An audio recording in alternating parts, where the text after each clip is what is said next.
आज की क्लास में हम प्रतिलोम त्रिकोणमितीय फलनों के गुणधर्मों के बारे में पढ़ेंगे। ठीक है, तो गुणधर्म पढ़ने से पहले जो अभी तक हमने पढ़ा है उसको मैं आपको फटाफट से रिवाइज करवा देता हूं, उसके बाद गुणधर्म स्टार्ट करते हैं। ठीक है ना। तो अभी तक हमने 6 प्रतिलोम त्रिकोणमितीय फलन पढ़े हैं। कौन कौन से? एक तो साइन इनवर्स फंक्शन पढ़ा है, कोस इनवर्स पढ़ा है, टेंजेंट इनवर्स भी हमने पढ़ा है, उसके बाद कोसिकेंट इनवर्स, सीकेंट इनवर्स और कोट इनवर्स। इन 6 प्रतिलोम त्रिकोणमितीय फलनों के बारे में हमने पढ़ लिया है। अब मैं आपसे इनका प्रांत और परिसर पूछूंगा, आप धीरे धीरे करके बताइएगा। ठीक है, तो सबसे पहले साइन इनवर्स का प्रांत बताइए। बताइए साइन इनवर्स का प्रांत क्या होता है? सोचो। आप कहेंगे सर प्रांत का मतलब ये है कि साइन इनवर्स के अंदर हम क्या ढाल सकते हैं। बताइए सोच के। आप कहेंगे सर साइन इनवर्स के अंदर, हाँ जी, साइन इनवर्स के अंदर हम -1 से 1 के बीच का कोई भी अंक ढाल सकते हैं, कोई दिक्कत नहीं आएगी। ठीक है, तो इसका प्रांत क्या हो जाएगा? -1, 1। ठीक है, साइन इनवर्स का परिसर क्या होता है? परिसर माने कि साइन इनवर्स आपको कहां से कहां तक की वैल्यू रिटर्न करता है। सोचिए और बताइए, साइन इनवर्स हमें कहां से कहां तक की वैल्यू रिटर्न करता है? तो आप कहेंगे सर -π/2, π/2 के बीच के कोण हमें रिटर्न करता है। ठीक है ना, मैंने आपको बताया था ना कि जो इनवर्स फंक्शन होते हैं वो इनपुट के तौर पे तो नंबर्स लेते हैं और आउटपुट के तौर पे आपको एंगल्स देते हैं। ये चीज बताई थी कि नहीं बताई थी? है ना। तो जो साइन इनवर्स फंक्शन है उसका प्रांत है -1, 1 और परिसर जो है वो -π/2, π/2 है। ठीक है, अब इसी तरीके से कोस इनवर्स का प्रांत बताइए। कोस इनवर्स के अंदर आप कहां से कहां तक के अंक ढाल सकते हैं? आप कहेंगे सर कोस इनवर्स के अंदर भी हम -1 से 1 के बीच के ही अंक ढाल सकते हैं। और कोस इनवर्स आपको कहां से कहां तक के एंगल देता है रिटर्न में? आप कहेंगे सर कोस इनवर्स जो है हमें 0 से पाई के बीच के एंगल देता है। ठीक है, अब इसी तरीके से टेंजेंट इनवर्स की बात मैं आपसे पूछता हूं। टेंजेंट इनवर्स के अंदर आप कहां से कहां तक के अंक ढाल सकते हैं? आप कहेंगे सर टेंजेंट इनवर्स के अंदर आप कोई भी अंक ढाल लो, कोई समस्या नहीं है। टेंजेंट इनवर्स आपको कहां से कहां तक के एंगल रिटर्न करता है? बताइए। टेंजेंट इनवर्स हमें 0 से पाई, 0 नहीं है, sorry my mistake. Tangent inverse जो है ये हमें -π/2 से π/2 के एंगल रिटर्न करता है, लेकिन ये इंक्लूडेड नहीं होते। साइन इनवर्स में तो ये इंक्लूडेड होते हैं, यहाँ पे ये इंक्लूडेड नहीं होते हैं। ठीक है, इसको याद रखिएगा। अब इसी तरीके से आप मुझे बताइए कि कोसेकेंट इनवर्स का प्रांत क्या होता है? कोसेकेंट इनवर्स का प्रांत जो है ये साइन इनवर्स के प्रांत के जैसा ही होता है। जैसा कैसे सर जी? जैसे साइन इनवर्स का प्रांत है -1, 1 -1 से 1 के बीच में आप कोई भी अंक साइन इनवर्स के अंदर ढाल सकते हैं। तो जो कोसेकेंट इनवर्स है ना, जो कोसेकेंट इनवर्स है उसमें आप -1 से 1 के बीच के अंक को छोड़ करके बाकी सभी अंक ढाल सकते हो। कहने का मतलब यह है कि जो कोसेकेंट इनवर्स है उसमें आप -∞, -1, और यहाँ पे -1 इंक्लूडेड है, ये चीज़ आप ध्यान रखिएगा, कभी आप इसको इंक्लूड ना करें। इंक्लूडेड है बेटा ये, यूनियन 1, कोसेकेंट इनवर्स के अंदर आप ये अंक ढाल सकते हैं, कोई दिक्कत इसको नहीं आएगी। इसको याद कैसे रखोगे? इसको आप साइन इनवर्स के प्रांत से याद रखना। हमें पता है कि साइन इनवर्स के अंदर हम -1 से 1 के बीच का कोई भी अंक ढाल सकते हैं, तो जो कोसेकेंट इनवर्स होगा उसमें हम -1 से 1 के बीच के अंकों को छोड़ करके बाकी कोई भी अंक ढाल सकते हैं। इस तरीके से याद रखोगे तो याद रहेगा। ठीक है, अब कोसेकेंट इनवर्स का परिसर क्या होता है भैया? तो कोसेकेंट इनवर्स का जो परिसर है वो साइन इनवर्स के परिसर के जैसा ही होता है। जैसा होता है मतलब, देखो साइन इनवर्स का जो परिसर होता है वो -π/2 से π/2 होता है। ठीक है, तो जो कोसेकेंट इनवर्स है उसका परिसर भी -π/2 से π/2 ही होगा, लेकिन 0 को इंक्लूड नहीं करेंगे। समझे? कोसेकेंट इनवर्स का परिसर जो है वो ये होता है बेटा। कोसेकेंट इनवर्स का जो परिसर है वो साइन इनवर्स के परिसर के जैसा ही होता है, लेकिन उसमें 0 को इंक्लूड नहीं किया जाता। क्यों नहीं किया जाता इसका रीजन मैं पहले बता चुका हूं। ठीक है, अभी तो मैं आपको रिवाइज करवा रहा हूँ ना, रिवाइज तो फास्ट ही करवाया जाता है बेटा। अच्छा, -π/2, π/2 एक्सक्लूडिंग 0, इसको हम अगर लिखना चाहें तो इसको हम ऐसे भी लिख सकते हैं, -π/2, 0 यूनियन 0, π/2, ऐसे भी लिख सकते हो। ठीक है, लेकिन अच्छी तरह से याद करवाने के लिए मैं आपको ऐसे लिख के दिखा रहा हूँ। ठीक है, तुरंत याद हो जाता है, ये जल्दी दिमाग में घुस जाता है, इसको दिमाग में घुसने में थोड़ा सा समय लगता है, इसलिए मैं आपको इस तरीके से याद रखवा रहा हूँ। ठीक है, कोई भी बिलोंग्स टू वाला सवाल आ जाए ना तो इस तरीके से सोल्व करिएगा, इसको इस तरीके से लिखिएगा, उसके बाद सोल्व करिएगा। ठीक है, ठीक है भैया। कोसिकेंट इनवर्स की हमने बात कर ली। अब हम बात करते हैं सीकेंट इनवर्स की। सीकेंट इनवर्स का प्रांत क्या होता है? आप कहेंगे सर सीकेंट इनवर्स का प्रांत कोस इनवर्स के प्रांत के जैसा ही होता है। प्रांत के जैसा होता है मतलब कोस इनवर्स का जो प्रांत है उसके अंदर हम -1 से 1 के बीच का कोई -1 से 1 के बीच का कोई भी अंक डाल सकते हैं। तो जो सीकेंट इनवर्स है उसके अंदर आप इसके बीच के अंकों को छोड़ करके बाकी कोई भी अंक ढाल सकते हैं। तो इसको कैसे लिखेंगे? -∞, -1 यूनियन 1, इन्फिनिटी। जो कोसेकेंट इनवर्स का प्रांत होता है और जो सीकेंट इनवर्स का प्रांत होता है ये सेम होते हैं बेटा। ठीक है, ठीक है भैया। अब सीकेंट इनवर्स का परिसर क्या होगा? सीकेंट इनवर्स का परिसर हो जाएगा जी हमारे पास, सीकेंट इनवर्स का जो परिसर है वो इस जैसा ही होता है, कोस इनवर्स के परिसर जैसा ही होता है। ठीक है, बस फर्क क्या होता है कि इसके अंदर हम इसके बीच का अंक इंक्लूड नहीं करते। 0 से पाई के बीच में कौन सा अंक आएगा? π/2 आएगा, उसको इंक्लूड नहीं करेंगे। जैसे यहाँ पे हमने इन दोनों के बीच का अंक इंक्लूड नहीं किया था ना, वैसे सेम चीज यहाँ पे है। ठीक है, याद रख लोगे। अच्छा, जो कोट इनवर्स है वो थोड़ा सा अलग चलता है भैया। कोट इनवर्स जो है वो टेंजेंट इनवर्स के हिसाब से नहीं चलता है ना, उससे मिलता जुलता नहीं चलता है। ठीक है, जैसे कोसेकेंट इनवर्स था ये साइन इनवर्स से मिलता जुलता था, जो सीकेंट इनवर्स था वो भी कोस इनवर्स से मिलता जुलता था, लेकिन जो कोट इनवर्स है वो टेंजेंट इनवर्स से मिलता जुलता नहीं है। ठीक है ना, समझ रहे हो? कोट इनवर्स अपना अलग ही धुन में अपना चलता है। बताइए सर जी इसका क्या प्रांत परिसर है, अभी बताते हैं। जो आपका कोट इनवर्स है उसका प्रांत होता है सेट ऑफ रियल नंबर्स। ठीक है, और जो आपका कोट इनवर्स है उसका परिसर होता है हमारा, उसका परिसर होता है सर जी हमारा 0, जहां पे 0 पाई इंक्लूडेड नहीं है। ठीक है ना, समझे? वापिस समझो भैया, ये 6 चीजें मैं आपको 6 अलग अलग लेक्चर्स में पढ़ा चुका हूं, है ना। हर एक के 2-2 लेक्चर बने थे, साइन इनवर्स के 2 लेक्चर, कोस इनवर्स के 2 लेक्चर, है ना। इस तरीके से हर एक के 2-2 लेक्चर बने थे। ठीक है, तो उनमें मैं ये चीज़ें बता चुका हूँ, अभी तो मैं बस आपको रिवाइज करा रहा हूँ। तो इसको आप याद रख लीजिएगा बेटा जी। आपको याद रखना है कि साइन इनवर्स का प्रांत ये होता है, परिसर ये होता है, इसका प्रांत ये है, परिसर ये है, इस तरीके से याद रख लीजिएगा। रख लेंगे? ठीक है, चलिए अब हम बात करते हैं प्रॉपर्टीज की, गुणधर्मों की। तो अब आप हेडिंग डाल लीजिए प्रतिलोम त्रिकोणमितीय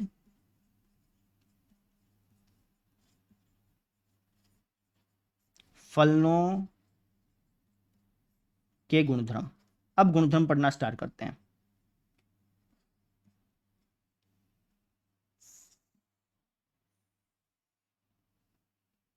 पहला गुणधर्म, पहला गुणधर्म क्या कहता है? पहला गुणधर्म ये कहता है कि sine inverse of sine x x के बराबर तभी होगा, sine inverse of sine x x के बराबर तभी होगा जब जो एक्स है, जब जो एक्स है वो हमारा π/2, π/2 से बिलोंग कर रहा होगा। वापस समझिए, ये प्रॉपर्टी क्या कहती है? ये प्रॉपर्टी कहती है कि sine inverse of sine x x के बराबर तभी होगा जब जो एक्स है ना वो इसके बीच का कोई एंगल होगा। अगर एक्स इसके बीच का कोई एंगल है तभी sine inverse of sine x x के बराबर होगा। अगर एंगल इसके बीच का नहीं है तो ये बराबर नहीं होंगे। कैसे सर जी? एग्जाम्पल से बताइए, अभी बताते हैं। जैसे मैंने आपसे पूछा कि भैया sine inverse of sine 30 degree, इसको सोल्व करो, तो कैसे सोल्व करोगे? आप कहोगे सर ये हो जाएगा साइन इनवर्स साइन 30 डिग्री को हम क्या लिख सकते हैं? 1/2। ठीक है, और साइन इनवर्स 1/2 का मतलब क्या होता है? आप कहेंगे सर इसका ये मतलब होता है कि हमें एक कोण ढूंढना है, और ये कोण कहाँ से कहाँ तक बिलोंग करना चाहिए? ये जो कोण है ये हमें इस इंटरवल में ढूंढना है सर जी, और ये कोण ऐसा ढूंढना है जिसके लिए साइन थीटा क्या हो जाए? 1/2 हो जाए। अब साइन थीटा इस इंटरवल में 1/2 कहाँ होता है बताइए? आप कहेंगे सर 30 डिग्री पे। ठीक है, अब यहाँ पे कमाल की चीज़ देखिएगा, मैंने आपसे पूछा sine inverse of sine x, इसकी वैल्यू बताओ। तो जब आपने सोल्व किया तो सोल्व करने पर आपको एक्स ही वापस मिल गया, जो इनपुट था ना वही आउटपुट आपको मिल गया। साइन इनवर्स ऑफ साइन 30 मैंने आपसे पूछा तो आपने मुझे आंसर जब सोल्व करके दिया तो 30 ही मुझे वापस मिला, है ना। Sine inverse of sine 30 degree किसके बराबर आ गया? 30 डिग्री के ही बराबर आ गया। ठीक है। अब इसी तरीके से मान लो कि मैं आपसे पूछता हूँ, लेट्स से कि sine inverse of sine 45 degree, इसको सोल्व करिए। जब आप इसको सोल्व करेंगे ना, सोल्व करने पर लास्ट में आपको 45 डिग्री ही मिलेगा, चाहे आप करके देख लो।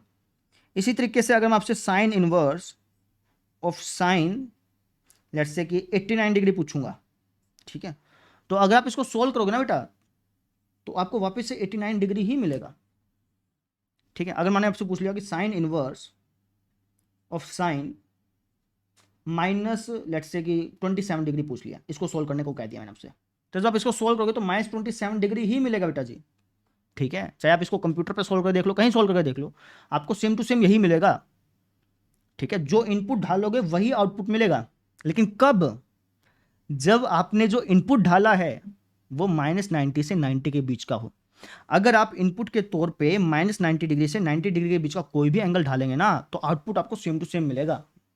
समझो, जैसे यहाँ पे मैंने 30 डिग्री ढाला था, 30 डिग्री -90 और 90 के बीच में आता है कि नहीं आता? बिल्कुल आता है। तो आपको आउटपुट के तौर पे भी 30 ही मिल गया, जो ढाला वही वापस मिल गया। समझो, जो ढालोगे वही वापस तभी मिलेगा जब वो एंगल -90 से 90 के बीच का होगा, तभी मिलेगा बेटा जी, ये चीज़ ध्यान रखिएगा। अगर आपने -90 डिग्री से 90 डिग्री के बीच का, -π/2 से π/2 के बीच का कोई भी एंगल अगर आपने इनपुट के तौर पे ढाला है, तो वही आपको आउटपुट में भी मिल जाएगा। ठीक है, लेकिन अगर आपने जो एंगल ढाला है वो इसके बीच का नहीं है, तब आपने जो इनपुट में ढाला है वही आउटपुट पे नहीं मिलेगा बेटा जी। समझ रहे हो? अभी दिखाता हूं मैं आपको, थोड़ा सा नीचे कर लूं। अब देखिए, ये जो मैंने एग्जाम्पल्स लिए, उन एग्जाम्पल्स में जो मैं इनपुट ढाल रहा था वही आउटपुट मुझे मिल रहा था। ऐसा क्यों हो रहा था? ऐसा इसलिए हो रहा था कि जो मैं इनपुट ढाल रहा था, जो एंगल मैं इनपुट के तौर पे ढाल रहा था, वो एंगल इस इंटरवल से बिलोंग कर रहा था, इसलिए ऐसा हो रहा था। ठीक है, अब देखिए, मैं एक ऐसा एंगल लेता हूं जो इस इंटरवल से बिलोंग नहीं करता। मान लो कि मैंने आपसे पूछा कि sine inverse of sine 150 degree, इसको सोल्व करो। ठीक है, सोल्व करिए इसको, तो ये हो जाएगा sir sine inverse, sine 150 degree पे होता है जी हमारा 1/2। सोल्व करके देख लीजिएगा, 1/2 होता है। ठीक है, ठीक है सर। और साइन इनवर्स 1/2 को जब आप सोल्व करेंगे, साइन इनवर्स 1/2 का मतलब क्या है? साइन इनवर्स 1/2 का मतलब ये है कि हमें एक कोण ढूंढना है, और ये कोण हमें किस इंटरवल में ढूंढना है? ये कोण हमें -π/2 π/2 के बीच में ढूंढना है। और ये कोण ऐसा होना चाहिए जिसके लिए साइन थीटा क्या हो जाए? 1/2 हो जाए। और साइन थीटा 1/2 कहाँ होता है भैया? साइन थीटा 1/2 होता है सर जी, इस इंटरवल में बात करूं तो 30 डिग्री पे। तो यहां पे हमने क्या देखा कि अगर मैंने 90 डिग्री से बड़ा एंगल ढाला, 150 डिग्री 90 डिग्री से बड़ा है ना बेटा, अगर मैं 90 डिग्री से बड़ा एंगल ढाल रहा हूं, तो जो इनपुट के तौर पे ढाला और जो आउटपुट आया ये सेम नहीं थे। मैंने ढाला तो 150 था, है ना, और आउटपुट हमारा क्या है? 30 आया, सेम नहीं आया ना बेटा। वापिस समझो जो मैं कहना चाह रहा हूं। मैं कह रहा हूं कि जो इनपुट आपने ढाला, आउटपुट, जो इनपुट आपने ढाला है ना, वही सेम टू सेम आपको आउटपुट तभी मिलेगा जब वो एंगल -90 से 90 के बीच का होगा। यहां पर देखिए 30 मैंने ढाला था, 30 वापस मिल गया था, क्योंकि 30 जो है वो इसके बीच में आता है। 45 ढाला था, 45 वापस मिल गया था, क्योंकि 45 इसके बीच में आता है। 89 ढाला था, 89 मिल गया था, क्योंकि 89 इसके बीच में आता है। लेकिन जब मैंने 150 ढाला तो मुझे 150 नहीं मिला। समझे? क्यों? क्योंकि 150 इसके बीच में नहीं आता, इसलिए। आई बात समझ में? कई बच्चे पता क्या करते हैं, कई बच्चों को अगर ऐसा सवाल दे दिया जाए ना, sine inverse of sine let's say कि 135 डिग्री, तो वो बच्चे क्या सोचते हैं कि साइन इनवर्स से साइन कट जाएगा और 135 डिग्री आंसर आ जाएगा। ये गलत है बेटा। पहली बात तो साइन इनवर्स से साइन ऐसे कटता नहीं है, ये गुणा में थोड़ी है कि जो कि कट जाएंगे, ऐसे कटता नहीं है। पहली बात तो ये, ठीक है ना। और दूसरी बात ये कि sine inverse of sine x x तभी देगा, ध्यान से सुनिए, sine inverse of sine x x तभी देगा जब जो एक्स है वो इस इंटरवल से बिलोंग करेगा, तभी मिलेगा बेटा जी। ठीक है, या फिर आप इसको ऐसे बोल सकते हो कि sine inverse of sine x x तभी देगा जब जो एक्स है, जब जो ये एक्स है, जब ये जो एक्स है वो इसकी रेंज से बिलोंग करेगा, साइन इनवर्स के रेंज से बिलोंग करेगा। -π/2 π/2 क्या है? साइन इनवर्स की रेंज ही तो है, अभी लिखवाई तो थी मैंने तुमको। समझ में आ गई? ये चीज़ मैं आपसे कहना चाह रहा हूँ। ठीक है, तो कभी भी अगर आपको ऐसा क्वेश्चन मिल जाए तो ऐसे काटना मत, पहली बात तो ये। ठीक है, कभी भी आपको अगर ऐसा क्वेश्चन मिल जाए, मान लो कि आपसे कह दे कि भाई, सुनिएगा अब ध्यान से, आपको क्वेश्चन मिल गया कि sine inverse of sine 135 degree, इसको सोल्व करो।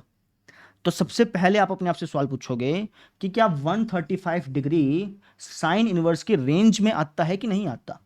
ये जो कोण यहां पे दिया गया है, क्या ये कोण इस फंक्शन की रेंज में आता है या नहीं आता। अब साइन इनवर्स की रेंज क्या होती है, अभी लिखवाई थी मैंने तुमको।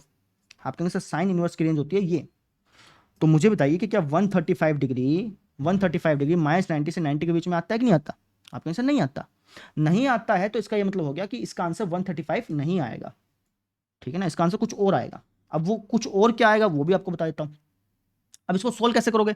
अगर मान लो कि यहां पे अगर मान लो 45 डिग्री लिखा होता तो इसका आंसर 45 डिग्री आ जाता, क्योंकि आप अपने आप से सवाल करते हैं कि क्या ये एंगल इस इंटरवल में आता है। अगर इस इंटरवल में आता है तो जो इनपुट ढाला वही आउटपुट आ जाएगा, तब कोई समस्या नहीं है। लेकिन लेकिन लेकिन लेकिन मिट जा भैया। हाँ,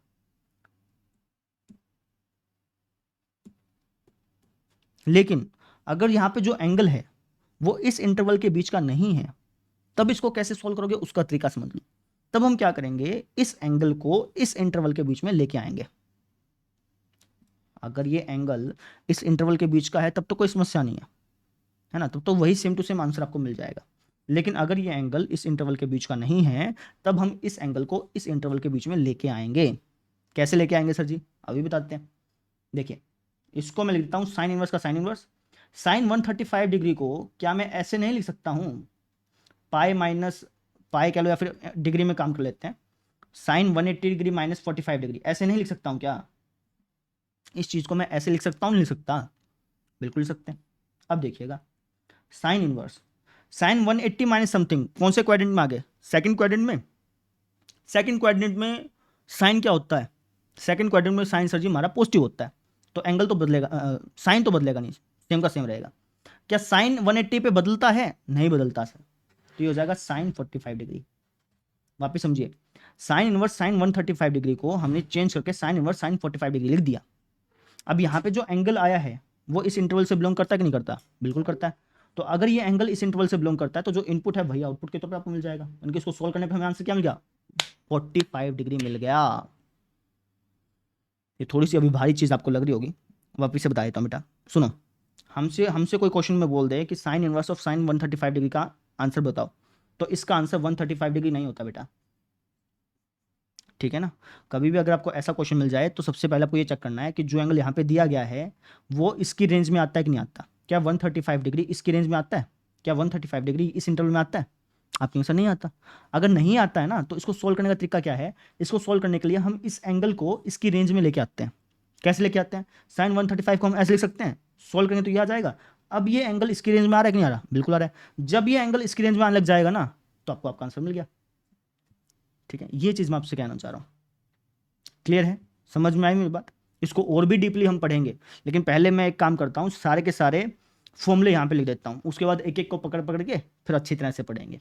ठीक है, इसको मिटा रहा हूँ बेटा एक बार। देखिए, अब तो हमने ये पढ़ा कि sine inverse of sine x x के बराबर तभी होगा जब ये जो एक्स है वो इसकी रेंज से बिलोंग करेगा। ठीक इसी तरीके से दूसरा formula, cos inverse of cos x x के बराबर तभी होगा जब जो एक्स है वो किसकी रेंज से बिलोंग करेगा, इसकी रेंज से, बाहर वाले की रेंज से बिलोंग करेगा। ठीक है, और इसकी रेंज क्या होती है भैया, कोस इनवर्स की रेंज क्या होती है, कोस इनवर्स का परिसर क्या होता है। आप कहेंगे सर 0 को मापा है, तो ये दूसरा फॉर्मूला आपका हो गया। ठीक है ना, समझ में आ गई। ठीक इसी तरीके से tangent inverse of tangent x x के बराबर कब होगा, tangent inverse of tangent x x के बराबर तभी होगा जब जो एक्स है वो बिलोंग करेगा कहां से कहां तक, वो इसकी रेंज में बिलोंग करेगा। टेंजेंट इनवर्स की रेंज क्या होती है, टेंजेंट इनवर्स की रेंज ये होती है। ठीक है, फोर्थ फॉर्मूला अगला कौन सा है भैया, cosecant inverse of cosecant x. Cosecant inverse of cosecant x x के बराबर कब होगा, cosecant inverse of cosecant x के बराबर तभी होगा जब जो एक्स है वो बिलोंग करेगा, वो किससे बिलोंग करेगा बेटा, cosecant inverse of cosecant x x के बराबर कब होगा, जब जो एक्स है वो इसकी रेंज से बिलोंग करेगा। इसकी रेंज क्या होती है, इसकी रेंज जो है सर जी वो इसकी रेंज के जैसे ही होती है, लेकिन उसमें हम इसके बीच का इंक्लूड नहीं करते, यानी कि -π/2 π/2 एक्सक्लूडिंग इनके बीच में क्या आता है 0। समझे। पांचवा formula, secant inverse of secant x x के बराबर कब होगा? तभी होगा जब for all x belongs to इसकी रेंज क्या है? इसकी रेंज सर जी कोस की रेंज की जैसे ही होती है, ठीक है, बस इसमें हम इसके बीच का इंक्लूड नहीं करते। तो 0 और पाई के बीच में क्या आता है? पाई/2, समझे? हाँ भैया। छठा, कोसिकेंट सीकेंट, उसके बाद क्या आता है? Cot. Cot inverse of cot x x के बराबर कब होगा? एक्स के बराबर तभी होगा जब जो एक्स है वो बिलोंग करेगा कहाँ से? कोट की रेंज क्या होती है? कोट की रेंज और टेंजेंट की रेंज के जैसा नहीं होता बेटा, ये चीज़ आप ध्यान रखिए। कोट जो है वो अलग ही तरीके से काम करता है अपना। कोट इनवर्स की रेंज क्या होती है भैया? कोट की रेंज नहीं, कोट इनवर्स की रेंज। कोट इनवर्स की रेंज क्या होती है? आप कहेंगे सर 0, पाई, जहाँ पे 0 पाई इंक्लूड नहीं है। समझ में आएगी? तो ये आपके 6 फॉर्मूले बन के तैयार हो गए हैं और इसी से संबंधित आपसे प्रश्न पूछे जाएंगे, ठीक है?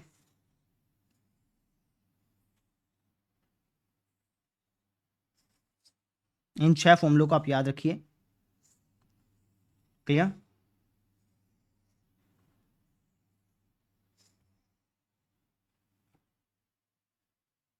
ठीक है जी, इन 6 के 6 फॉर्मूलों को आप याद रखिएगा।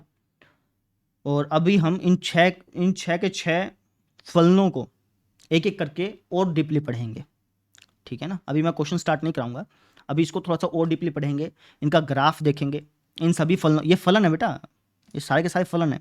इन सभी फलनों का हम प्रांत और परिसर देखेंगे, इनका ग्राफ देखेंगे, उसके बाद फिर अपन क्वेश्चन से स्टार्ट करेंगे, ठीक है? चलिए एक एक करके स्टार्ट करते हैं। तो पहला फंक्शन देखते हैं बेटा।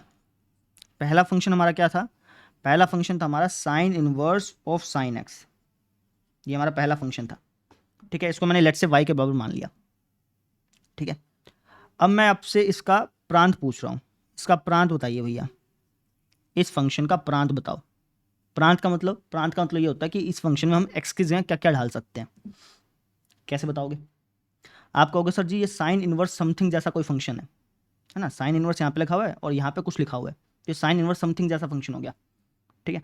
हमें पता है कि साइन इनवर्स के अंदर, हमें ये मालूम है कि साइन इनवर्स के अंदर जो भी ढला होता है ना, वो हमेशा -1 से 1 के बीच में बिलोंग करता है। वापस समझिए, अगर मान लो कि मैं आपसे पूछ लेता कि y equal to sine inverse 2x-1, इसका प्रांत बताओ, तो तुम कैसे बताते थे? आप ये कहते थे कि सर जी 2x-1 जो है वो इसके अंदर ढला हुआ है, साइन इनवर्स के अंदर ढला हुआ है ना? तो इसका मतलब ये हो गया कि 2x-1 जो है, 2x-1 जो है ये बिलोंग करेगा -1, 1 से। ऐसे करके इसको सोल्व करते थे, ऐसे ही करके x की वैल्यू निकालते थे, ऐसे ही तो प्रांत निकालते थे तुम इसका। वही सेम चीज़ हम इसमें करेंगे। Sine inverse of sine x का मैंने आपसे प्रांत पूछा, तो आप यहाँ पे क्या देख रहे हो कि साइन एक्स जो है वो साइन इनवर्स के अंदर ढला हुआ है। तो इसका ये मतलब हो गया कि जो साइन एक्स है ये बिलोंग करेगा कहाँ से कहाँ तक? -1 से 1 तक। जिसमें जैसे अपन इसमें करते थे वही सेम चीज़ तो अपन इसमें कर रहे हैं, ठीक है? ठीक है भाई, अब इसको सोल्व करना है। अब साइन एक्स अगर -1 से 1 के बीच में बिलोंग कर रहा है तो एक्स की क्या क्या वैल्यू हो सकती है? भाई मैं एक्स की जगह कौन सा एंगल ढाल सकता हूँ? एक्स की जगह मैं कौन सा एंगल ढाल सकता हूँ जिसकी वजह से साइन की जो वैल्यू आए वो -1 से 1 के बीच में आए? बताइए जरा। एक्स की जगह मैं कौन सा एंगल ढालूं जिसकी वजह से साइन की जो वैल्यू बने वो -1 से 1 के बीच में ही बने? सोचो और बताओ। एक्स की जगह मैं कौन सा एंगल ढालूं जिसकी वजह से साइन की जो वैल्यू बने, साइन जो हमें वैल्यू रिटर्न करे वो हमेशा -1 से 1 के बीच में हो? ऐसा कौन सा एंगल ढालूं जिसकी वजह से साइन हमेशा -1 से 1 के बीच का ही एंगल हमें, -1 से 1 के बीच का ही वैल्यू हमें रिटर्न करे? तो आप कहेंगे सर एक्स की जगह आप कुछ भी ढाल लो, एक्स की जगह आप कोई भी एंगल ढाल सकते हो, कोई समस्या नहीं है, क्योंकि साइन हर एंगल पर, आप कोई भी एंगल ढालो हमेशा -1 से 1 के बीच में ही तो देता है वैल्यू रिटर्न। साइन एक्स का ग्राफ याद है ना? साइन एक्स का ग्राफ में क्या होता था कि भैया एक्स की जगह कोई भी एंगल ढालो आपको हमेशा -1 से 1 के बीच में ही वैल्यू मिलेगी। तो यहाँ पे एक्स की वैल्यू क्या आ गई? Set of real number. कहने का मतलब ये है कि ये जो फंक्शन है इसका जो प्रांत है वो सेट ऑफ रियल नंबर है। समझ में आई मेरी बात? क्लियर है? ठीक है सर जी। प्रांत तो हमने पता कर लिया कि यार इस फंक्शन का प्रांत क्या है, क्या है? Set of real number. अब परिसर की बात करते हैं। अब मैं आपसे पूछता हूँ कि यार इस फंक्शन का परिसर बताओ। ये जो फंक्शन है इसका परिसर मुझे बताओ। परिसर का मतलब कि ये जो फंक्शन है ये हमें कहाँ से कहाँ तक के बीच की वैल्यू देगा? इसका जब हम ग्राफ बनाएंगे तो वो कितना ऊपर नीचे बनेगा। ठीक है, अब ये कैसे बताएंगे सर जी? बहुत आसान है। इस अंदर वाले को अभी तुम भूल जाओ, बस साइन इनवर्स के ऊपर फोकस करो, बाजू बाहर वाला फंक्शन है उस पर फोकस करो। मुझे बताओ कि साइन इनवर्स समथिंग जो है वो हमें कहाँ से कहाँ तक वैल्यू रिटर्न करता है? इसको तुम एक्स मान लो ना एक बार। साइन इनवर्स एक्स जो है वो वो आपको कहाँ से कहाँ तक वैल्यू रिटर्न करेगा? सोचिए और बताइए। साइन इनवर्स जो फंक्शन है वो हमें कहाँ से कहाँ तक की वैल्यू रिटर्न करता है? आप कहेंगे सर -π/2 से π/2 के बीच के अंक, π/2 के बीच के एंगल हमें रिटर्न करता है। समझ में आई मेरी बात? तो इसका मतलब ये हो गया कि ये जो फंक्शन है उसका परिसर हमारा ये हो गया। समझे? ये चीज़ है। वापस समझो, sine inverse of sine x का प्रांत ये होता है भैया, sine inverse of sine x का परिसर ये होता है, ये कहना चाह रहा हूँ। ठीक है, इसको याद रखने का शॉर्टकट भी है। शॉर्टकट क्या है कि जो प्रांत होगा ना वो हम इस अंदर वाले फंक्शन का देखेंगे। अगर आपसे कोई कह दे कि sine inverse of sine x का प्रांत बताओ, तो प्रांत आप हमेशा अंदर वाले फंक्शन का देखेंगे, और अगर आपसे परिसर पूछ लिया जाए तो आप हमेशा बाहर वाले फंक्शन का देखेंगे। तो साइन एक्स का प्रांत क्या होता है? साइन एक्स का प्रांत होता है sir set of real number, तो आपने रियल नंबर लिख दिया। और जब आपसे पूछा गया कि भैया इस फंक्शन का पूरे का परिसर बताओ, तो आप बाहर वाले का देखेंगे। साइन इनवर्स का परिसर क्या होता है? ये होता है। तो आपने तुरंत बता दिया। इसको रटने का ये छोटा ट्रिक है। ठीक है, अब इसका ग्राफ बनाते हैं भैया। ग्राफ से आपको और ज़्यादा क्लियरिटी होगी।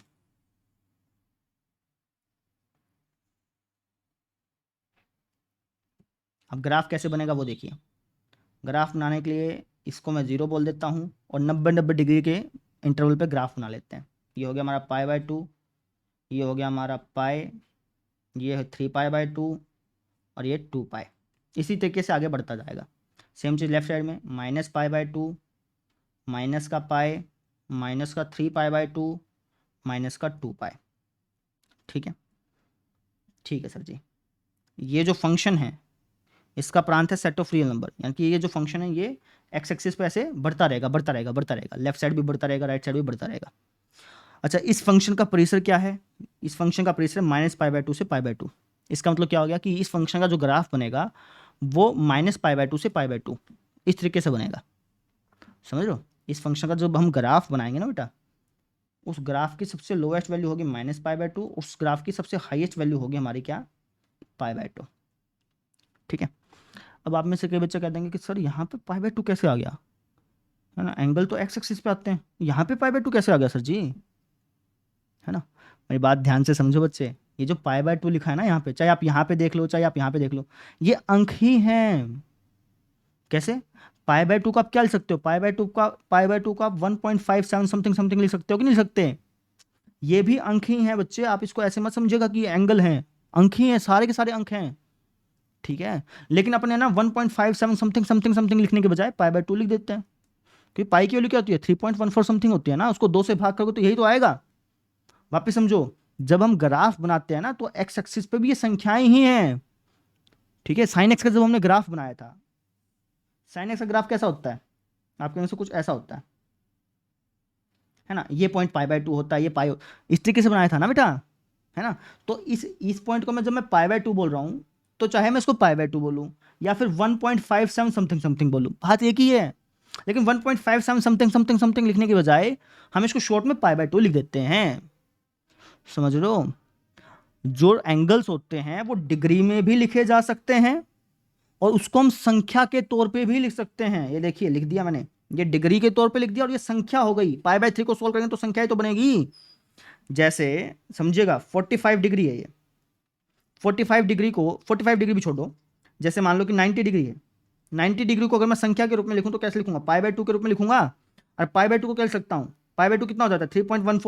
3.14 समथिंग को 2 से भाग करना, 1.57 समथिंग ही तो हो गया। समझिए, जो क्लास 11th में आपने रेडियन वाला सिस्टम पढ़ा था ना, रेडियन क्यों पढ़ा था आपने? रेडियन इसलिए तो पढ़ा था ताकि आप एंगल्स को नंबर्स के रूप में लिख पाएं। नंबर्स के रूप में इसलिए लिख पाएं क्योंकि जब हम ग्राफ बनाते हैं ना, ग्राफ प्लॉट करने के लिए नंबर्स की जरूरत पड़ती है, इसलिए। समझ रहे हो, ये जो हमने ग्राफ बनाया है x axis y axis, x axis y axis पे हम क्या ढालते हैं? नंबर्स ही तो ढालते हैं, संख्याएं तो ढालते हैं। आई बात समझ में? ठीक है, चलो भैया ग्राफ बनाते हैं इसका, मुद्दे से भटकते नहीं है, ग्राफ बनाते हैं। अब इसका ग्राफ कैसे बनाएंगे सर जी? ऐसे जैसे तुम 10वीं क्लास में बनाते थे डब्बा टाइप सिस्टम, वैसे बनाओगे। बना लो भैया डब्बा।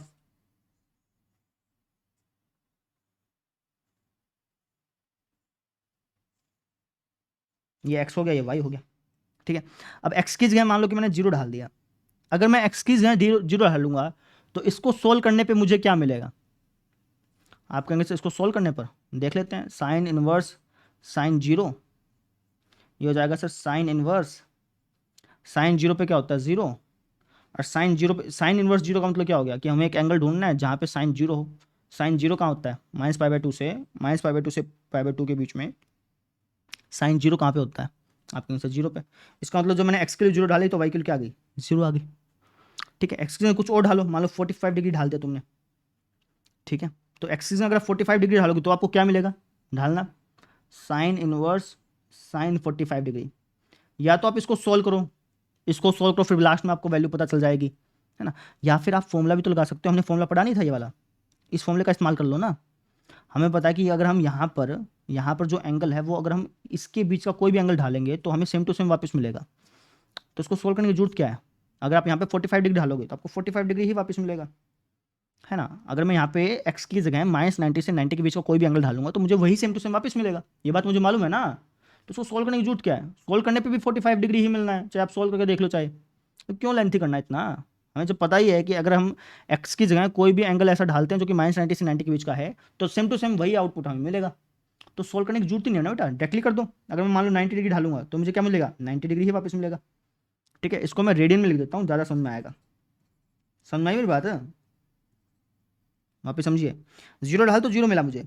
अगर मान लो कि मैं π/4 ढालता हूँ तो मुझे π/4 ही मिलेगा। π/2 ढाला तो मुझे π/2 ही मिलेगा। नेगेटिव में भी ऐसे ही, नेगेटिव में π/2 ढाला तो मुझे भी नेगेटिव में π/2 ही मिलेगा। ठीक है, अब इसको प्लॉट करते हैं। जीरो ढाला तो जीरो मिला, तो ये पॉइंट हो गया। π/4 डालेंगे तो π/4 ही मिलेगा। π/4 मतलब 45। अगर मैं 45 डालूंगा तो मुझे 45 ही मिलेगा बेटा। लो भैया, ये 45 के बीच में आएगा ना, ये वाला पॉइंट। 90 डालूंगा तो 90 ही मिलेगा। समझो, जो मैं एंगल इसमें ढालूंगा ना वही एंगल मुझे वापस आउटपुट के तौर पे मिल जाएगा। अगर मैं एंगल -90 से 90 के बीच में लूंगा तो मान लो कि मैंने -π/4 ढाला तो मुझे मुझे क्या मिलेगा? -π/4 ही मिलेगा। मैंने -90 ढाला तो मुझे क्या मिलेगा? -90 मिलेगा। समझे? थोड़ा सा इसको अच्छी तरह बना देता हूँ, ऊपर हो जाए भाई। ठीक है, अच्छा जी, अब इसको ड्रॉ कर लो। ड्रॉ करोगे तो कुछ इस तरीके की रेखा आपको देखने को मिलेगी। कहने का मतलब ये है कि अगर आप -90 से 90 के बीच का कोई भी एंगल अगर आप इस फंक्शन के अंदर ढालते हैं तो सेम टू सेम आउटपुट मिलता है। तो जब हमने उसका ग्राफ बनाया तो कुछ इस तरीके से बन के तैयार हो गया। अब इसके आगे के एंगल ढाल के देखते हैं, है ना। अब मैं फटाफट से ढालूंगा और फटाफट से इसकी वैल्यू निकालेंगे। देखिए, अगर मैं एक्स की जगह, ये जो एक्स है ना, अगर मैं एक्स की जगह पाई ढालता हूँ, आप इसके अंदर पाई ढाल के देखिए। जब आप एक्स की जगह पाई ढालेंगे ना तो आपको जीरो मिलेगा, चाहे आप ढाल के देख लीजिएगा। अगर आप पाई ढालेंगे तो आपको जीरो ही मिलेगा, 100% जीरो मिलेगा। आप चाहे ढाल के देख लीजिए इसके अंदर। समझ रहे हो? ठीक है भैया, तो ये पाई ढालेंगे तो जीरो मिलेगा, तो ये वाला पॉइंट डार्क कर दिया अपने ने। ठीक है, अब 3π/2 ढालते हैं डायरेक्टली। तो अगर मैं एक्स की जगह 3π/2 ढालूंगा ना तो मुझे -π/2 मिलेगा। चाहे आप ढाल के देख लो बेटा, आप चाहे ढाल के देख लो, 3π/2 ढालोगे तो आपको -π/2 ही मिलना है, 100 आउट ऑफ 100%। ढाल के देख लो तुम। ठीक है, मैंने ढाला हुआ इसलिए मुझे मालूम है ना। तो 3π/2 ढालेंगे तो -π/2 मुझे मिल रहा है। तो कुछ ऐसा हो गया। इसको मिला दो। तो भैया मिला दिया, स्ट्रेट लाइन बनेगी बेटा। ठीक है, अगर मैं पाई से 3π/2 का कोई भी बीच का एंगल ढालूंगा ना तो ये यही एंगल मिलेंगे, इस टाइप की रेखा ही बनेगी। आप चाहे ढाल के देख लीजिएगा। ठीक है भाई, ऐसा बन गया। अब ऐसे अगर मैं 2π ढालूंगा, एक्स की जगह 2π ढालूंगा ना तो मुझे जीरो मिलेगा। आप ढाल के देख लीजिएगा चाहे। ठीक है, तो इसका ग्राफ कुछ इस तरीके से बन गया। ठीक है, इसी तरीके से आगे बढ़ता जाएगा, सेम टू सेम तरीके से। क्यों क्यों आगे बढ़ता जाएगा सर सेम टू सेम तरीके से? क्योंकि ये जो फंक्शन है ना ये आवर्ती फलन है बेटा। कैसा फलन है? आवर्ती। समझाता हूं। अगर f(g(x) आपको एक फंक्शन दे रखा है, अगर आप यहाँ पे देखें तो ये दोनों फंक्शन का संयोजन ही तो है, f(g(x) ही तो है ये बेसिकली देखा जाए तो अगर आपको f(g(x) एक फंक्शन दे रखा है और अगर अंदर वाला फंक्शन आवर्ती है, आवर्ती माने बार बार रिपीट होता है, तो ये पूरा का पूरा फंक्शन भी आवर्ती होगा। Sine inverse of sine x में साइन एक्स फंक्शन आवर्ती है ना, तो ये पूरा का पूरा फंक्शन भी आवर्ती होगा। आवर्ती का मतलब कि ये एक इंटरवल के बाद अपने ग्राफ को रिपीट करने लगेगा। ठीक है, आपको एक चीज़ बताता हूँ, जो साइन एक्स फंक्शन है ना, वो 2 पाई इंटरवल के बाद अपने आप को रिपीट करने लगता है। जैसे अगर मैं 0 से 2 पाई के बीच में जो ग्राफ बनाऊंगा ना, वही ग्राफ बार बार रिपीट होने लग जाएगा। ठीक है ना, साइन एक्स फंक्शन भी टू पाई के बाद अपने आप को रिपीट करता है। इसका पीरियड बोलते हैं इसको, ये इसका पीरियड है बेटा। कोई तुमसे बोल दे ना कि साइन एक्स का पीरियड बताओ, पीरियड का मतलब कि साइन एक्स का ग्राफ किस इंटरवल के बाद अपने आप को रिपीट करता है, तो आपको कहोगे सर 2 पाई। कोस एक्स का भी 2 पाई होता है भैया, ठीक है ना। और टेंजेंट एक्स का पाई होता है। टेंजेंट एक्स जो है वो अपने आप को पाई इंटरवल के बाद रिपीट करता है। उसका ग्राफ जो है वो हमेशा पाई इंटरवल के बाद अपने आप को रिपीट करता है बेटा। ठीक है, और इसी तरीके से इनका उल्टा है। साइन एक्स का उल्टा है कोसिकेंट एक्स। कोसिकेंट एक्स का भी पीरियड 2 पाई होता है, सीकेंट एक्स का भी पीरियड 2 पाई होता है, और टेन कोट एक्स का भी पीरियड पाई होता है। ठीक है, यानी कि ये ग्राफ एक दूसरे को, ये ग्राफ इस इंटरवल के बाद अपने आप को रिपीट करने लगते हैं। समझ में आ गई। तो हमने क्या किया, इस फंक्शन का जो ग्राफ बनाया, इस फंक्शन का ग्राफ हमने 0 से 2 पाई के बीच का बना लिया। 0 से 2 पाई के बीच में इस फंक्शन का ग्राफ कुछ ऐसा बना। यही ग्राफ बार बार रिपीट होता रहेगा, है ना। राइट साइड में भी ऐसे रिपीट होता रहेगा, और लेफ्ट साइड में भी इसी तरीके से रिपीट होता रहेगा। ड्रॉ कर देता हूँ मैं फटाफट से, कुछ इस तरीके से माइनस पाई को काटेगा, फिर ऐसे आएगा, फिर 2 पाई को काटेगा, तो इसी तरीके से रिपीट होता रहेगा। ये जो हमारा ग्राफ बना है ना बेटा जी, ये ग्राफ हमारा इस फंक्शन का बना है। Sine inverse of sine x का ये ग्राफ बन के तैयार हो गया। समझ में आई मेरी बात, ये चीज़ आपसे कहना चाह रहा हूँ। ठीक है, ग्राफ आपसे कोई नहीं पूछेगा, लेकिन अगर आपको ग्राफ पता होगा ना, तो आप कई सवालों को आसानी से हल कर पाएंगे। कैसे, अभी बताते हैं। थोड़ा सा मैं यहाँ से साफ कर लूँ, ये जिसकी जरूरत नहीं है उसको उड़ा देते हैं। थोड़ा सा पोछा मार लेते हैं यहाँ पे।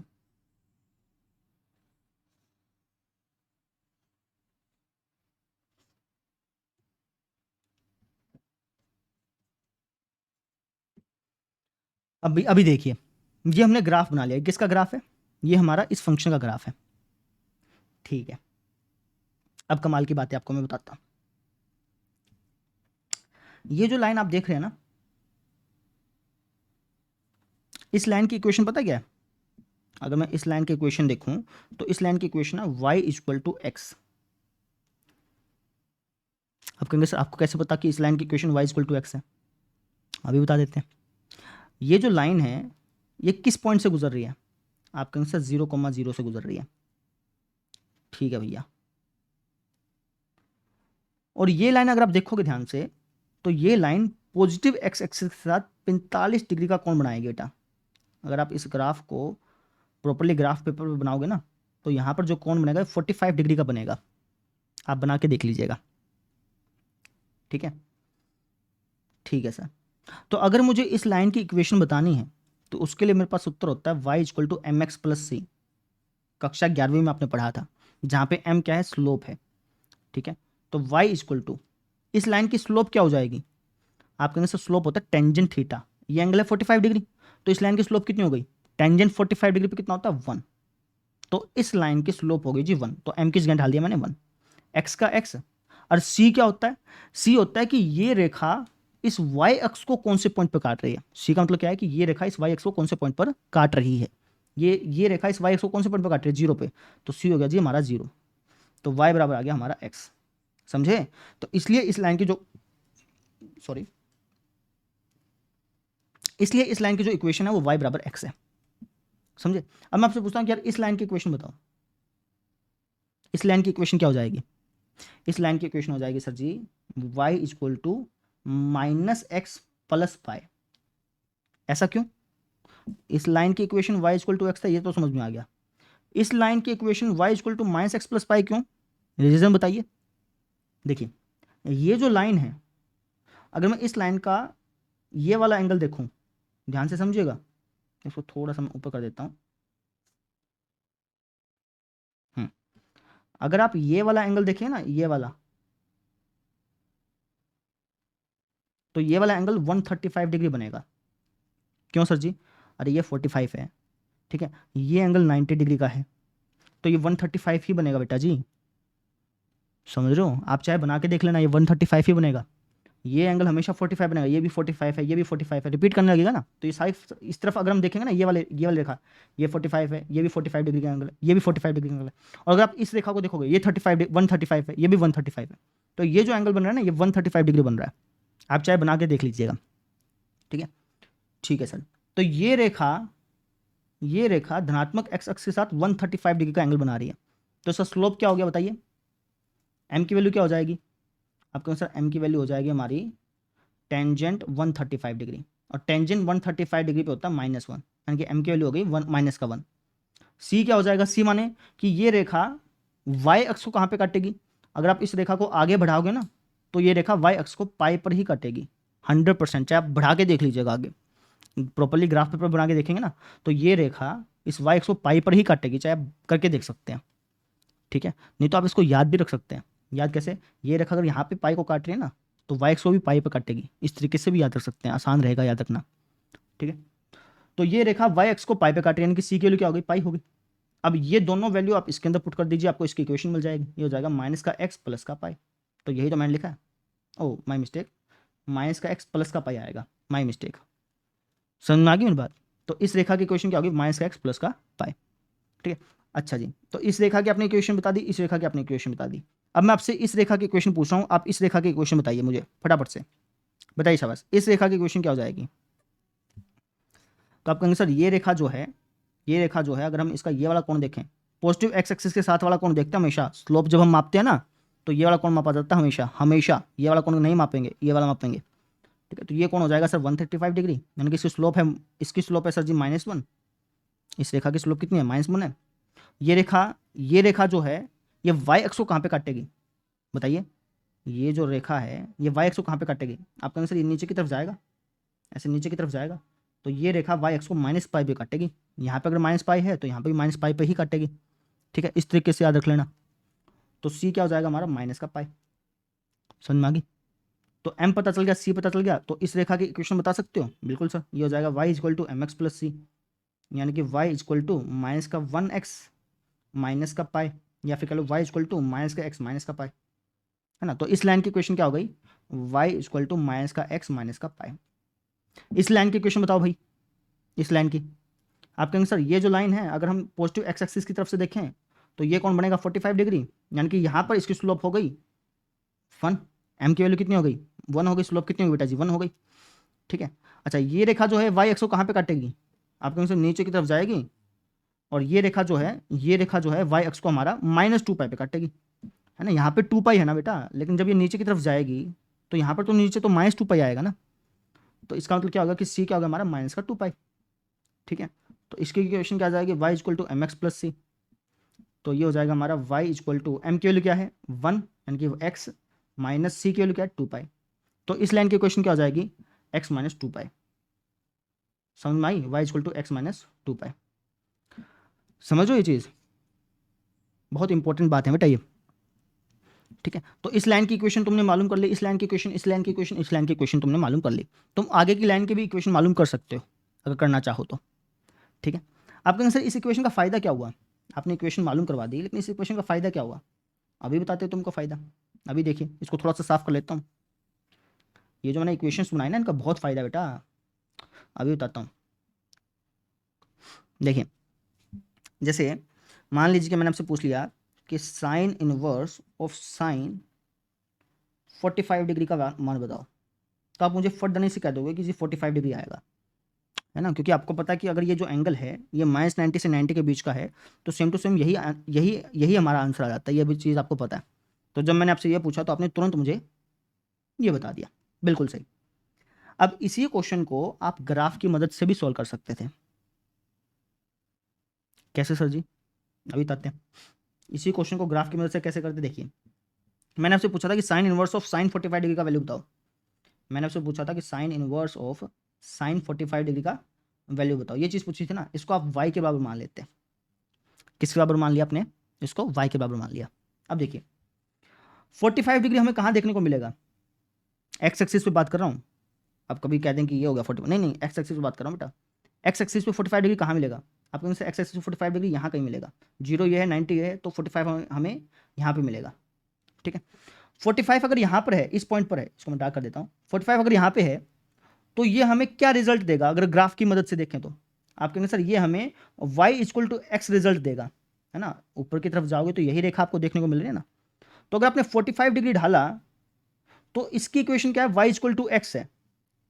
45 डिग्री अगर आप ढालोगे इनपुट के तौर पे, अगर आपने x की जगह 45 डिग्री ढाला तो आपको y की वैल्यू क्या मिलेगी, 45 डिग्री ही तो मिलेगी। यहां से आपको मालूम चल गया ना बेटा, वापिस समझो। मैंने यहाँ पे x, यहाँ पे क्या ढाला, इनपुट के तौर पे क्या ढाला, 45 डिग्री। तो 45 डिग्री अगर मैं x की जगह ढालता हूँ तो y की वैल्यू मुझे क्या मिलेगी, y की वैल्यू भी 45 डिग्री ही तो मिल रही है। समझ रहे? मैंने यहाँ पे ये क्या है, x ही तो है, तो y की वैल्यू मुझे क्या मिल गई, 45 डिग्री मिल गई। नहीं समझे? वापस समझाता हूँ। जैसे मान लीजिए कि मैंने आपसे पूछा कि sine inverse of sine, let's say कि मैं आपसे पूछ लेता हूँ कि 135 डिग्री बताओ, तो आप कैसे सोल्व करोगे? आप अपने आप से पहले तो ये सवाल पूछोगे कि क्या ये जो कोण है वो इस इंटरवल में आता है, तो आपको सर नहीं आता, है ना। तो अगर ये कोण इस इंटरवल में नहीं आता तो हम क्या करते हैं, इस कोण को इस इंटरवल में लेके आते हैं। कैसे लेके आते हैं वो समझिए। इसको हम लिख सकते हैं ऐसे, साइन इनवर्स ऑफ साइन 135 को क्या लिख सकता हूँ, 180 माइनस 45 लिख सकता हूँ। समझो मेरी बात को।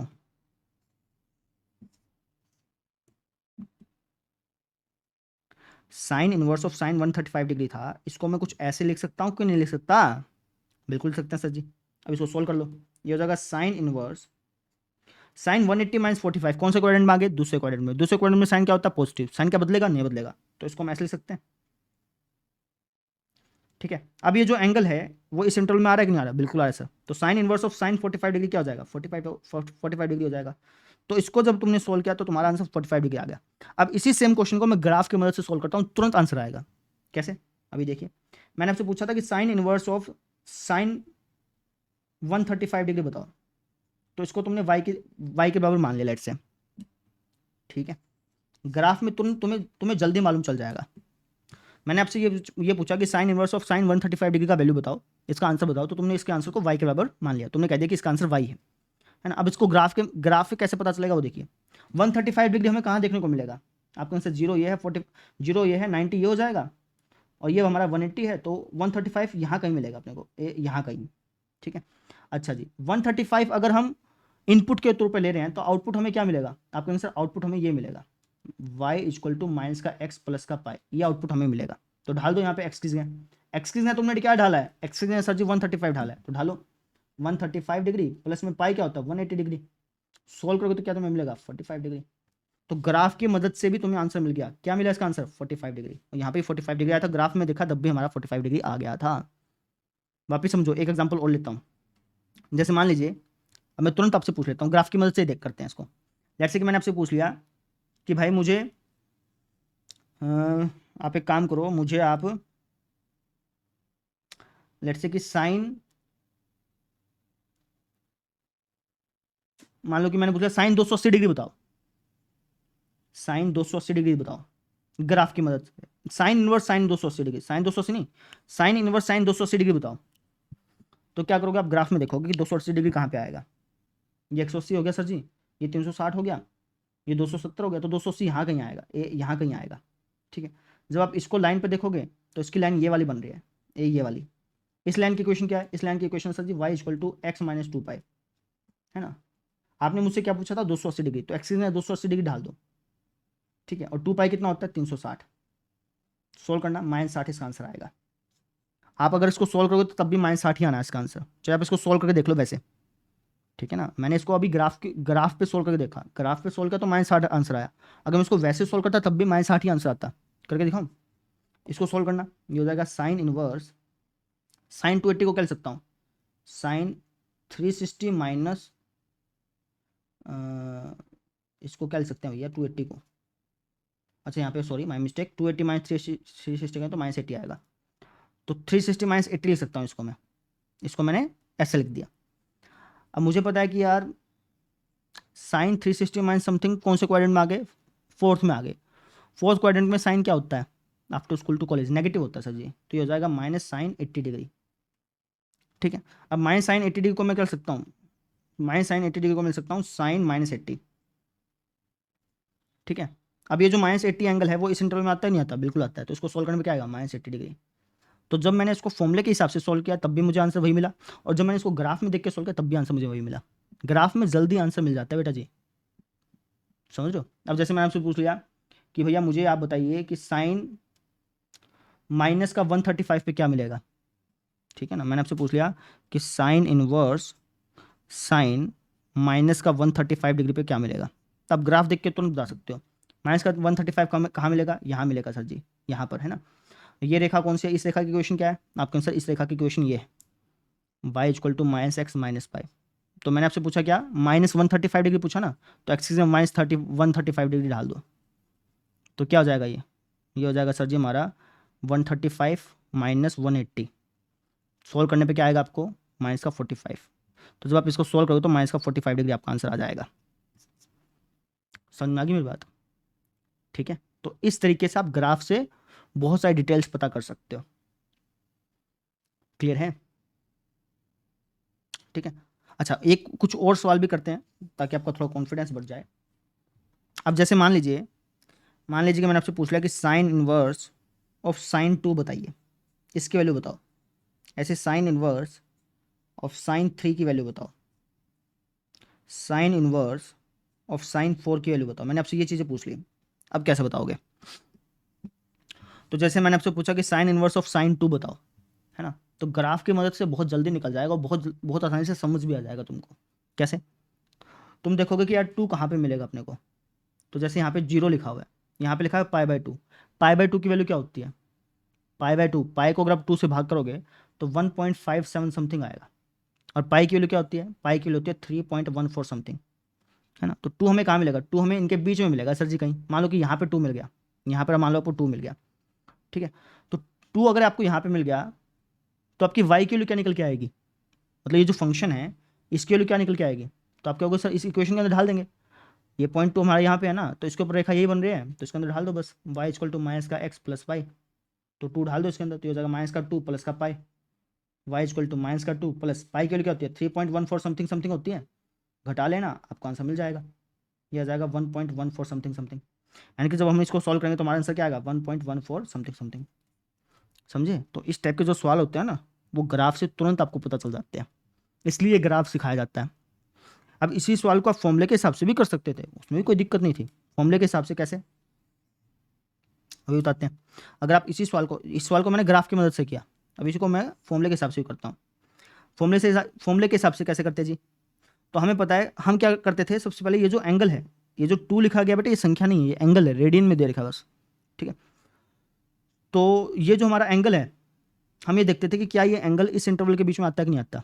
-π/2 क्या होता है? -1.57, और π/2 क्या होता है? 1.57। तो मुझे बताइए कि क्या 2 इसके बीच में आएगा? -1.57 समथिंग समथिंग और 1.57 समथिंग समथिंग के बीच में 2 आता है? आपका आंसर नहीं आता। कहाँ आता है 2 इसके बीच में? नहीं आता ना। तो इस 2 को इसके बीच में लाना पड़ता। अब वो कैसे लाते हैं वो समझिए। अब इस 2 को इसके बीच में कैसे लाते हैं? तो हम कहते हैं कि साइन इनवर्स।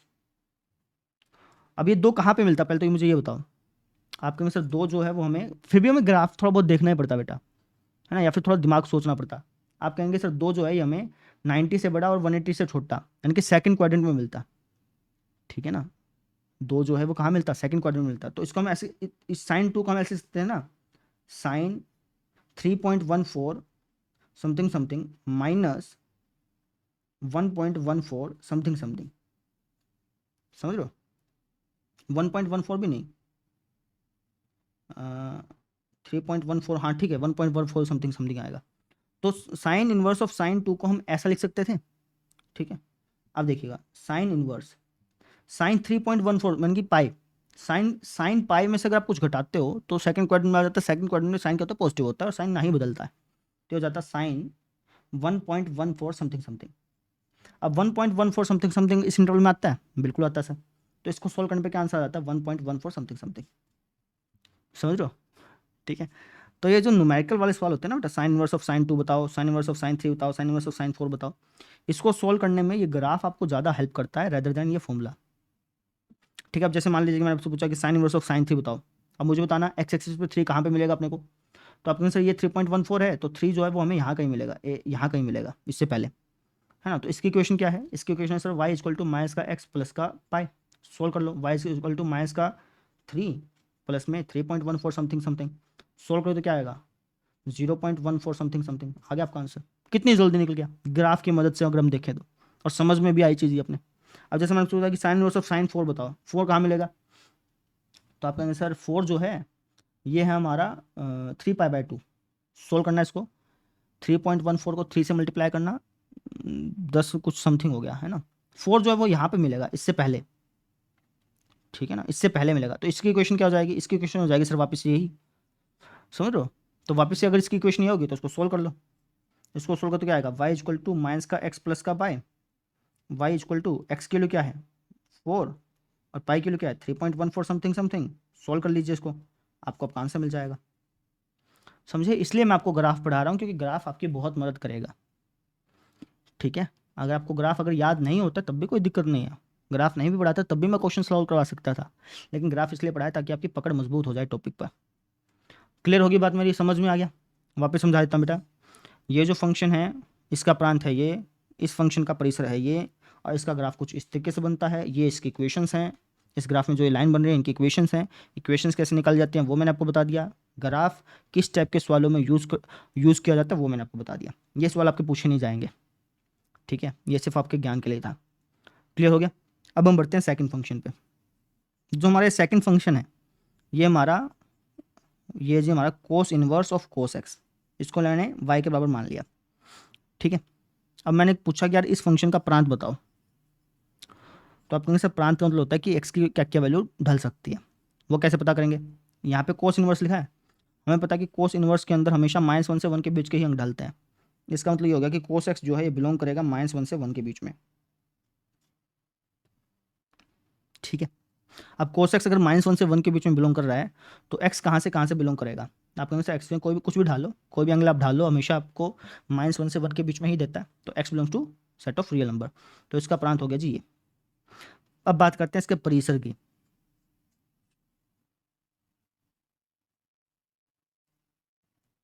कोस एक्स का परिसर क्या हो जाएगा, इसका इस पूरे फंक्शन का परिसर क्या हो जाएगा, तो आप कहेंगे सर इसका जो परिसर है वो हमें कैसे मालूम चलेगा। कोस इनवर्स ऑफ कोस एक्स लिखा है, कोस इनवर्स ऑफ समथिंग लिखा हुआ है यहाँ पे। अब मुझे पता है कि कोस इनवर्स जो है ये हमें -π/2 से पाई, ये कोस इनवर्स जो है ये हमें 0 से पाई के बीच का ही एंगल देता है, ठीक है। तो इसका जो परिसर हो जाएगा वो हो जाएगा 0, ठीक है। तो हमने इस फंक्शन का प्रांत निकाल लिया और परिसर निकाल लिया। अब हम इस फंक्शन का फटाफट से ग्राफ बना लेते हैं। तो ये हो गया हमारा 0, इसको मैं π/2 के गैप में ग्राफ बना रहा हूँ, 90-90 के ग्राफ में, 90-90 के गैप में जो है मैं ग्राफ बना रहा हूँ बेटा। तो कुछ ऐसा हमें दिखेगा, ठीक है, ठीक है सर जी। अच्छा, तो प्रांत तो उसका सेट ऑफ रियल नंबर है, यानी कि ग्राफ तो ग्राफ जो है वो तो ऐसे बढ़ता जाएगा बढ़ता जाएगा बढ़ता जाएगा, ठीक है। इसका परिसर क्या है, इस फंक्शन का, इस पूरे फंक्शन का परिसर क्या है, परिसर से 0, पाई। 0, पाई का मतलब क्या हो गया, परिसर का मतलब क्या हो गया कि इसका जो ग्राफ है वो 0 से पाई के बीच में ही बनेगा, ठीक है। तो 0 ये हो गया, पाई लेट से मैं इसको मांग लेता हूँ, ठीक है। तो जो ग्राफ बनेगा वो यहाँ यहाँ पर ही बनेगा बेटा जी, इसका ये मतलब हो गया, ठीक है। पिछली बार परिसर क्या था, पिछली बार परिसर था -π/2, π/2 ये था ना, तो ग्राफ वहाँ पे ऊपर नीचे बन रहा था, ठीक है। लेकिन यहाँ पे जो परिसर है वो 0, पाई है, तो ग्राफ हमेशा यहाँ इसके बीच में ही बनेगा, ठीक है। बनाते हैं ग्राफ इसका, फटाफट से बनाएंगे। तो जैसे मान लीजिए कि मैंने एक्स की जगह 0 डाला, तो मुझे पता है कि अगर मैं कोस इनवर्स ऑफ कोस एक्स में एक्स की जगह इस इंटरवल का कोई भी एंगल ढालता हूँ तो ये मुझे वही सेम टू सेम एंगल वापस करता है। तो अगर मैं एक्स की जगह 0 डालूंगा तो ये मुझे 0 ही वापस करेगा। इसको डार्क कर देते हैं, रेड पेन से कर देता हूँ, ठीक है। एक्स की जगह मान लो कि मैंने 45 डिग्री ढाला, तो मुझे पता है कि अगर मैं एक्स की जगह 0 से पाई के बीच का कोई भी एंगल ढालता हूँ तो मुझे सेम टू सेम वही चीज़ वापस कर देगा। तो 45 डालूंगा तो ये मुझे वापस से 45 कर देगा, 90 डालूंगा तो ये मुझे वापस से 90 कर देगा, ये 90 यहाँ पे मिलेगा, 180 डालूंगा तो मुझे वापस से 180 कर देगा। तो इसका ग्राफ कुछ इस तरीके से बनता हुआ आपको नजर आएगा, समझे, क्लियर है। अच्छा जी, अब पाई के बाद वाले जो एंगल ढालूंगा ना, मान लीजिए कि मैंने 3π/2 ढाला, अगर आप यहाँ पे 3π/2 ढालेंगे, आप ढाल के देखिएगा 3π/2 अगर आप ढालेंगे तो हमें पता है कि 3π/2 जो है वो इस इंटरवल में नहीं आता है ना। तो 3π/2 ढालने पे 3π/2 वापस नहीं करेगा, कुछ और वापस करेगा, और वो क्या वापस करेगा वो आप खुद ब खुद ढूंढिएगा, ठीक है ना। अगर मैं यहाँ पे एक्स की जगह 3π/2 ढालता हूँ तो मुझे क्या वापस करेगा, वो आप खुद ब खुद ढूंढेगा। अब मैं काम करता हूँ, एक्स की जगह 3π/2 ढालता हूँ, ढाल के देखते हैं क्या देता है। तो हो जाएगा कोस इनवर्स कोस 3π/2। सोल्व करें इसको, कोस इनवर्स 3π/2 कितना हो गया, 270 डिग्री हो गया ना शायद। हाँ जी 270 डिग्री। कोस 270 डिग्री पे आपको क्या रिटर्न करता है बताइए। कोस 270 डिग्री पे, हाँ जी कोस 270 डिग्री हो गया जी हमारा ये वाला पॉइंट, है ना। तो यहाँ पे एक्स कोऑर्डिनेट क्या है, एक्स कोऑर्डिनेट ऐसा 0 और वाई कोऑर्डिनेट -1। ये पहला कोस होता है, दूसरा साइन होता है, यानी कि कोस 270 डिग्री पे हमें 0 देगा। ठीक है, ठीक है सर जी। और कोस इनवर्स 0 का मतलब क्या हो गया, कोस इनवर्स 0 का मतलब ये हो गया कि हमें हमें 0 से पाई के बीच में कैसा एंगल ढूंढना है जहाँ पे कोस 0, कोस 0 कहाँ पे होता है, 0 से पाई के बीच में कोस 0 कहाँ पे होता है, आप कहेंगे सर 90 डिग्री पे। इसका मतलब ये हो गया कि अगर मैं यहाँ पे एक्स 3π/2 ढाल रहा हूँ तो ये मुझे 90 दे रहा है, 90 माने π/2। ठीक है ना। तो उसका ग्राफ कैसा बनेगा, 3π/2 पे 90 दे रहा है, यानी कि यहाँ पे π/2 यहाँ पे तो बनेगा। तो इसका ग्राफ कुछ ऐसा बनेगा। 2π ढालूंगा तो 0 देगा, पक्की बात है, आप ढाल के देख लीजिएगा। ठीक है ना। हमें पता है कि जो कोस फंक्शन है उसका जो पीरियड होता है वो 2π होता है बेटा। पीरियड माने कि जो कोस फंक्शन है वो हर 2π इंटरवल पे अपने आप को रिपीट करता है। ठीक है। तो अगर आपने 0 से 2π के बीच में ये ग्राफ बनाया है ना, 0 से 2π के बीच में अगर आपने ये ग्राफ बनाया तो इस पूरे फंक्शन का ग्राफ जो है बार बार रिपीट करेगा। ठीक है, जो ग्राफ यहाँ पे बना ना वही सेम ग्राफ बार बार बनता जाएगा, यानी कि कुछ ऐसे ए -π पे ऊपर की तरफ जाएगा ऐसे, फिर 2π पे नीचे की तरफ आएगा ऐसे। ये ग्राफ इसी तरीके से आगे बढ़ता जाएगा बढ़ता जाएगा बढ़ता जाएगा। समझ लो मेरी बात को। तो इस फंक्शन का, इस पूरे फंक्शन का जो ग्राफ बनता है वो कुछ इस तरीके से बनता है। क्लियर होगी बात मेरी, समझ में आई। ठीक है। अब इस इक्वेशन, इस लाइन की इक्वेशन बताइए, बताइए फटाफट से, इस लाइन की इक्वेशन क्या होगी। आप कहेंगे सर ये एंगल बनेगा 45 डिग्री, बिल्कुल सही है ना। तो इस लाइन की इक्वेशन होगी y = x। ठीक है भाई। अच्छा इस एंगल को मिटा देता हूँ एक बार, ठीक है ना, थोड़ा कंफ्यूज करता है ये। इस लाइन की इक्वेशन बताओ। आप कहेंगे सर ये एंगल बनेगा 135 डिग्री, बिल्कुल सही। तो m हो गया सर हमारा -1, है ना, अगर हम यहाँ पे देखें तो।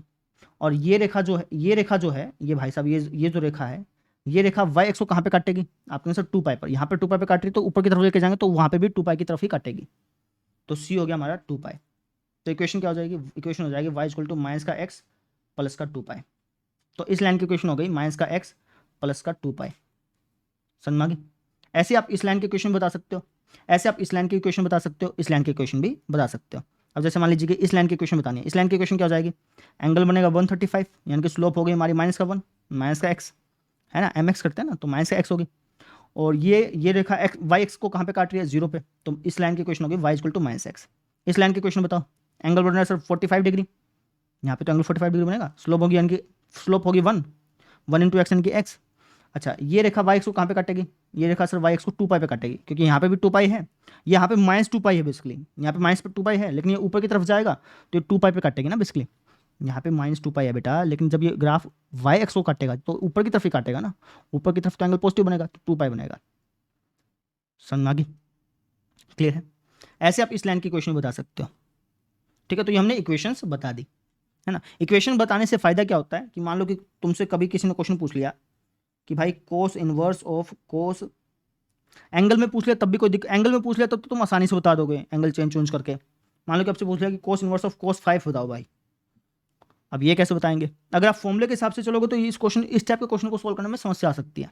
ग्राफ के हिसाब से चलोगे, ग्राफ अगर आप फटाफट से बना लोगे रफ कॉपी पे, तब इस टाइप के क्वेश्चन को सोल्व करने में समस्या नहीं आएगी। कैसे नहीं आएगी वो समझिए।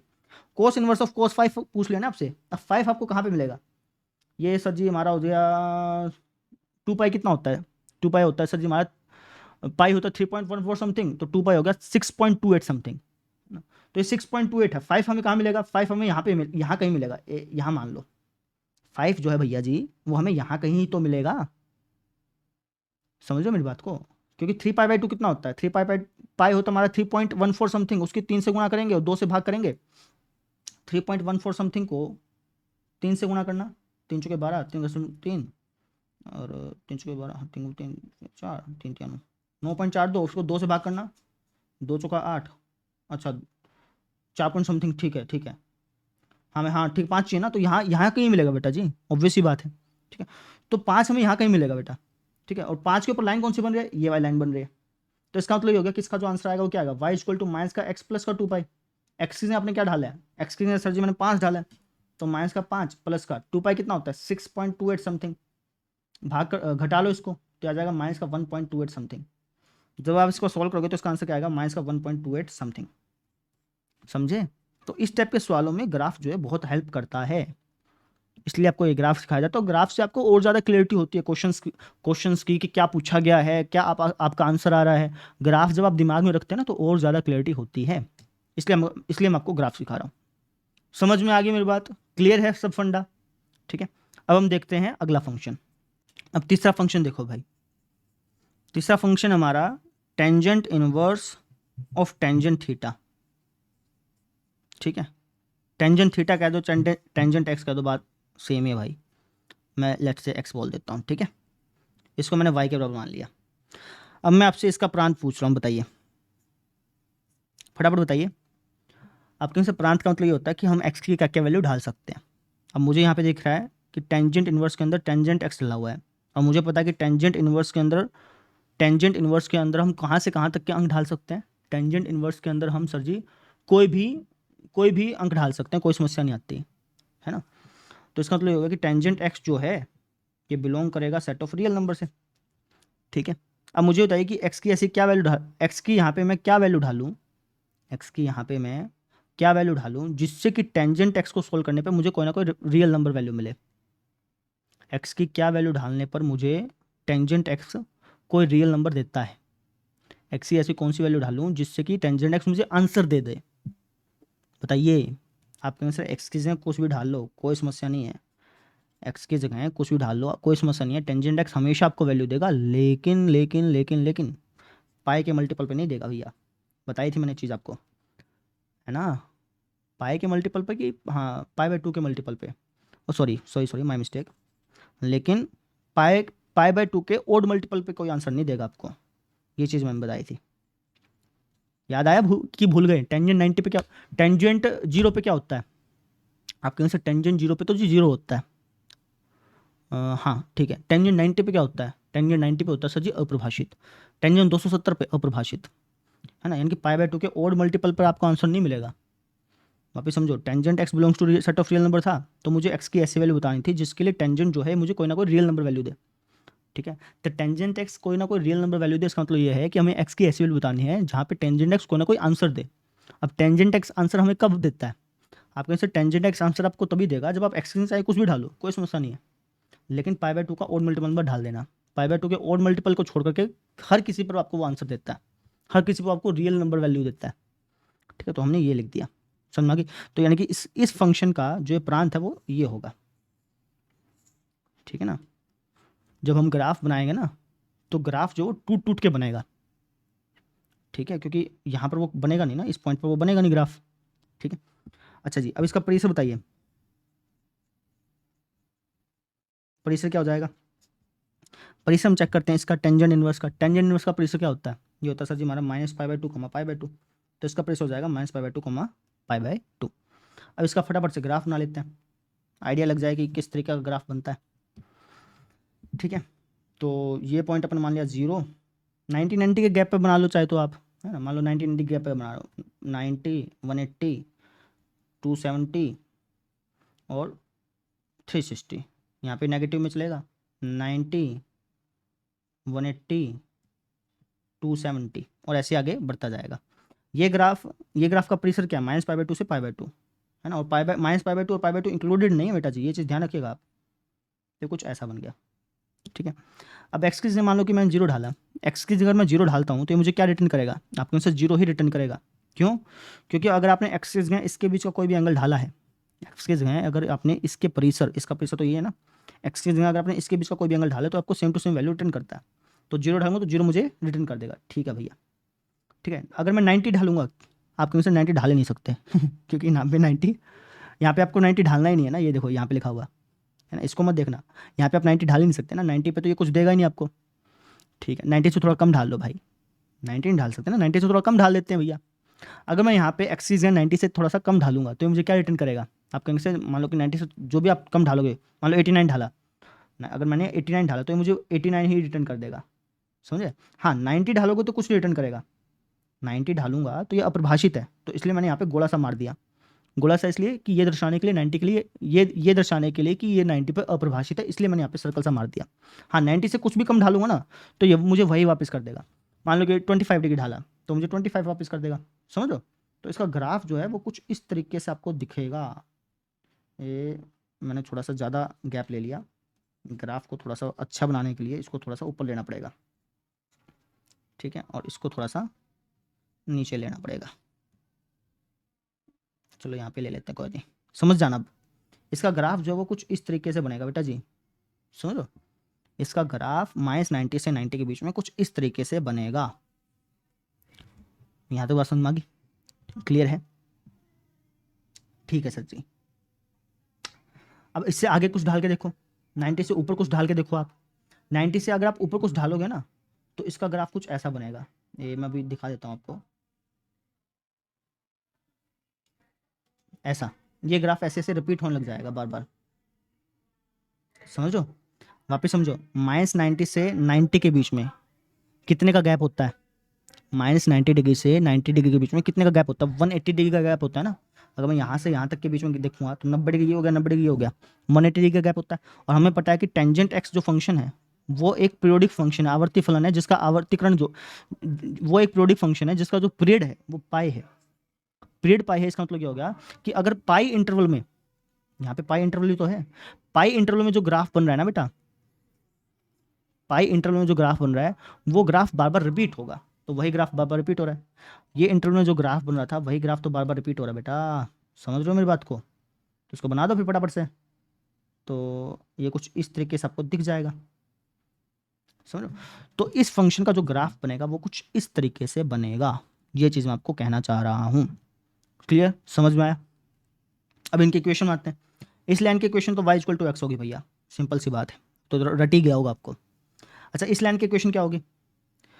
आप कहेंगे सर इसकी स्लोप है 45 डिग्री, सबकी स्लोप 45 है, इसकी भी 40, इसकी स्लोप माने इसकी स्लोप है जी 1 है ना, और सबकी स्लोप 1 है, इसकी भी 1 है, इसकी भी 1 है, इसकी भी 1, सबकी स्लोप 1 है बेटा, ठीक है। अब ये जो आपने रेखा बनाई, ये रेखा अगर y अक्ष को काटती तो कहाँ पे काटती? अगर हम इसको आगे बनाते हैं तो y अक्ष को कहाँ पे काटती है? आप कहेंगे कि सर अगर ये रेखा y अक्ष को काटती तो ये रेखा y अक्ष को -पाई पे काटती। अगर यहाँ पे पाई पे काट रही है तो ऑब्वियस सी बात है नीचे की तरफ भी पाई पे काटेगी, नीचे की तरफ काटेगी तो उसको -पाई से डिनोट करेंगे। तो इसकी इक्वेशन क्या हो जाएगी? इसकी हो जाएगी सर y = स्लोप क्या इसकी 1 है ना, -पाई, समझे। इसकी इक्वेशन क्या हो जाएगी? y = x - 2 पाई। अच्छा इसकी इक्वेशन क्या हो जाएगी? y = x प्लस पाई हो जाएगी। प्लस पाई क्यों सर जी? क्योंकि ये जो रेखा है y अक्ष को कहाँ पे काटेगी? ऊपर की तरफ काटेगी ना, ऊपर की तरफ यानी पॉजिटिव, ठीक है। अगर यहाँ पे -पाई है तो ऊपर की तरफ क्या आएगा? पाई आएगा, तो इसलिए यहाँ पे मैंने x + पाई लिखा है। तो ये जो ग्राफ बनेगा ये कुछ इस तरीके से बनेगा, इस फंक्शन का जो ग्राफ बनेगा वो कुछ इस तरीके से हमारा बनेगा। क्लियर होगी बात मेरी, समझ में आया? अब कोई आपसे प्रश्न पूछ ले, मान लो कि आपसे कोई कह दे कि tangent inverse of tangent let's say कि 3 का वैल्यू बताओ, तो क्या होगा? आप कहेंगे सर पाई की वैल्यू होती है 3.14 समथिंग, तो 3 जो है वो यहाँ कहीं आएगा, है ना। अब रेखा कौन सी बन रही है? रेखा बन रही है, ढाल दो भैया फिर ये, तो y की वैल्यू आ जाएगी हमारी 3 - पाई, तो इसकी वैल्यू क्या आ जाएगी? 0.14 समथिंग। इसको सॉल्व करने पर आपका आंसर ये आएगा बेटा जी, समझ में आई? इसलिए आपको ये ग्राफ कराए जा रहे हैं, क्लियर है। क्योंकि इस टाइप के जो सवाल हैं उनको आप फॉर्मूले से करोगे तो बहुत खिचड़ी टाइप बन जाएगा, लेकिन अगर आप उसको ग्राफ से करोगे तो आपको बहुत आसानी से समझ में आ जाएंगी चीज़ें। समझ में आ रही है मेरी बात? ये चीज़ है बेटा, क्लियर हो गया, ठीक है। चलिए अगला फंक्शन देखते हैं बेटा। अगला फंक्शन है हमारा cosecant inverse of cosecant x, ठीक है। तो सबसे पहले इसका प्रांत बताओ, इसका प्रांत क्या होगा? आप कहेंगे सर इस पूरे फंक्शन का जो प्रांत होता है वो इस अंदर वाले फंक्शन के प्रांत के बराबर होता है, ठीक है। अब ये अंदर वाले फंक्शन का प्रांत क्या है? अंदर वाले फंक्शन का प्रांत है सर जी हमारा set of real number excluding n पाई, ठीक है। तो इसका ये मतलब हो गया इस पूरे फंक्शन का जो प्रांत है वो हमारा ये, मैंने को बताया था ना, इस पूरे फंक्शन का जो प्रांत होता है वो इस अंदर वाले फंक्शन के प्रांत के बराबर होता है, तो इसका मतलब ये होगा कि इस पूरे फंक्शन का जो प्रांत है वो हमारा ये है। क्लियर? परिसर क्या है इसका? तो मैंने आपको बताया था कि इस पूरे फंक्शन का जो परिसर होता है वो इस बाहर वाले फंक्शन के परिसर के बराबर होता है। बाहर वाले फंक्शन का परिसर क्या होगा? बाहर वाले फंक्शन का परिसर होता है सर जी हमारा, अगर हम इस फंक्शन की बात करें तो बाहर वाले फंक्शन का जो परिसर है वो है हमारा -π/2 से π/2, लेकिन 0 नहीं है। ठीक है, तो इसका मतलब ये होगा कि इस पूरे फंक्शन का प्रांत ये है और परिसर ये है। ठीक है, अब इस फंक्शन का ग्राफ बनाते हैं। चलिए, तो ये y अक्ष मैंने खींच लिया और ये x अक्ष मैंने खींच लिया। ये पॉइंट को मान लिया 0, ये हो गया हमारा π/2, पाई 3π/2, 2π, ऐसे ही -π/2, माइनस का पाई, माइनस का 3π/2, माइनस का 2π। ठीक है, जो ग्राफ बनेगा इस फंक्शन का, जो ग्राफ बनेगा वो हमारा -π/2 से π/2 के बीच में बनेगा। अगर हम ऊपर नीचे की बात करें, परिसर का मतलब क्या होता है कि वो कितना ऊपर नीचे बनेगा। ठीक है ना, तो इस फंक्शन का जो ग्राफ बनेगा, अगर हम उसकी ऊपर नीचे की बात करें तो वो ऊपर नीचे इस इंटरवल में बनेगा। ऊपर नीचे की बात कर रहा हूँ, दाएं बाएं की बात नहीं कर रहा हूँ, ऊपर नीचे की बात कर रहा हूँ बेटा। प्रांत का मतलब होता है कि दाएं बाएं में कहाँ कहाँ तक बनेगा। दाएं बाएं में तो ये दाएं बाएं में तो ये पूरी नंबर लाइन पर बनेगा, सिर्फ इस को छोड़ करके, पाई के मल्टीपल्स को छोड़ करके। लेकिन अगर मैं ऊपर नीचे की बात करूं तो ऊपर नीचे में ये ग्राफ -π/2 से π/2 के बीच में बनेगा। ठीक है, तो इस पॉइंट को अपन मान लेंगे π/2 और इसको मान लेंगे -π/2। समझ में आ गई? अगर मान लो कि परिसर आता -1 से 1, तो ये पॉइंट हो जाता 1 और ये हो जाता -1। समझ में आ गई? अगर परिसर आया हमारा -π/2 से π/2, तो ये हो जाएगा π/2 और ये हो जाएगा हमारा -π/2। क्लियर? अब फटाफट से ग्राफ बनाते हैं। अगर मैं यहाँ पे इस फंक्शन में x की जगह 0 डालूंगा तो मुझे क्या मिलेगा? आप कहेंगे सर x की जगह आप 0 नहीं डाल सकते हैं क्योंकि 0 पे अपरिभाषित होता है। ठीक है ना, तो 0 पे आपको कुछ भी नहीं मिलेगा। तो 0 का एक काम करता हूं मैं, हल्का सा सर्कल बना करके निरूपित कर देता हूं कि भाई 0 पे कुछ भी नहीं मिल रहा है, तो उस 0 को खाली छोड़ दिया अपने ने। ठीक है, 0 डाल ही नहीं सकते अपन इसके अंदर, ऐसे बोल दो। 0 से बड़ा कुछ भी डालूंगा, अगर मैं मान लो कि मैंने लेट से 30 डिग्री डाल दिया, अगर मैं x की जगह 30 डिग्री डालूंगा तो ये फंक्शन मुझे क्या रिटर्न करेगा? बताइए, अगर मैं इस फंक्शन में x की जगह 30 डिग्री ढालूंगा तो ये फंक्शन मुझे क्या रिटर्न करेगा?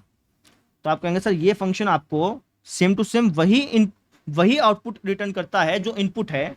जब, समझना ध्यान से, ये जो फंक्शन है, ये इस फंक्शन में अगर आप x ढालोगे तो आपको x ही रिटर्न करेगा अगर जो आपने x ढाला है वो हमारा इसके परिसर से बिलोंग करता हो तो। अब इसका परिसर क्या होता है? इसका परिसर होता है सर -π/2, π/2 एक्सक्लूडिंग 0। मतलब समझिएगा, ये जो फंक्शन है ये सेम टू सेम वही आउटपुट रिटर्न करता है जो इनपुट है, अगर जो इनपुट आपने ढाला है वो इससे बिलोंग करे तो। ठीक है ना, 0 ढालेंगे तो 0 पे कुछ रिटर्न नहीं करेगा, यहाँ पे साफ साफ बता भी रहा है। ठीक है, लेकिन अगर मैं 0 से कुछ भी बड़ा ढालता हूँ, 0 से लेट से मान लो 30 डिग्री ढाल दिया, इस इंटरवल में से कोई भी एंगल ढालता हूँ तो ये मुझे वही एंगल रिटर्न कर देता है। मान लो कि मैंने 30 डिग्री ढाला तो ये मुझे 30 डिग्री ही रिटर्न कर देगा। 45 डिग्री ढाला तो 45 डिग्री ही रिटर्न कर देगा। 90 डिग्री ढाला तो 90 डिग्री ही रिटर्न कर देगा। सेम टू सेम यहाँ पर भी है, -90 से 90 के बीच में कोई भी मैं एंगल ढालूंगा ना तो ये मुझे सेम टू सेम वही एंगल रिटर्न कर देगा, 0 को छोड़ करके। मान लो कि मैंने -30 ढाला तो मुझे -30 रिटर्न कर देगा। -45 ढाला तो -45 रिटर्न कर देगा। -90 ढाला तो -90 रिटर्न कर देगा। समझ में आ गई?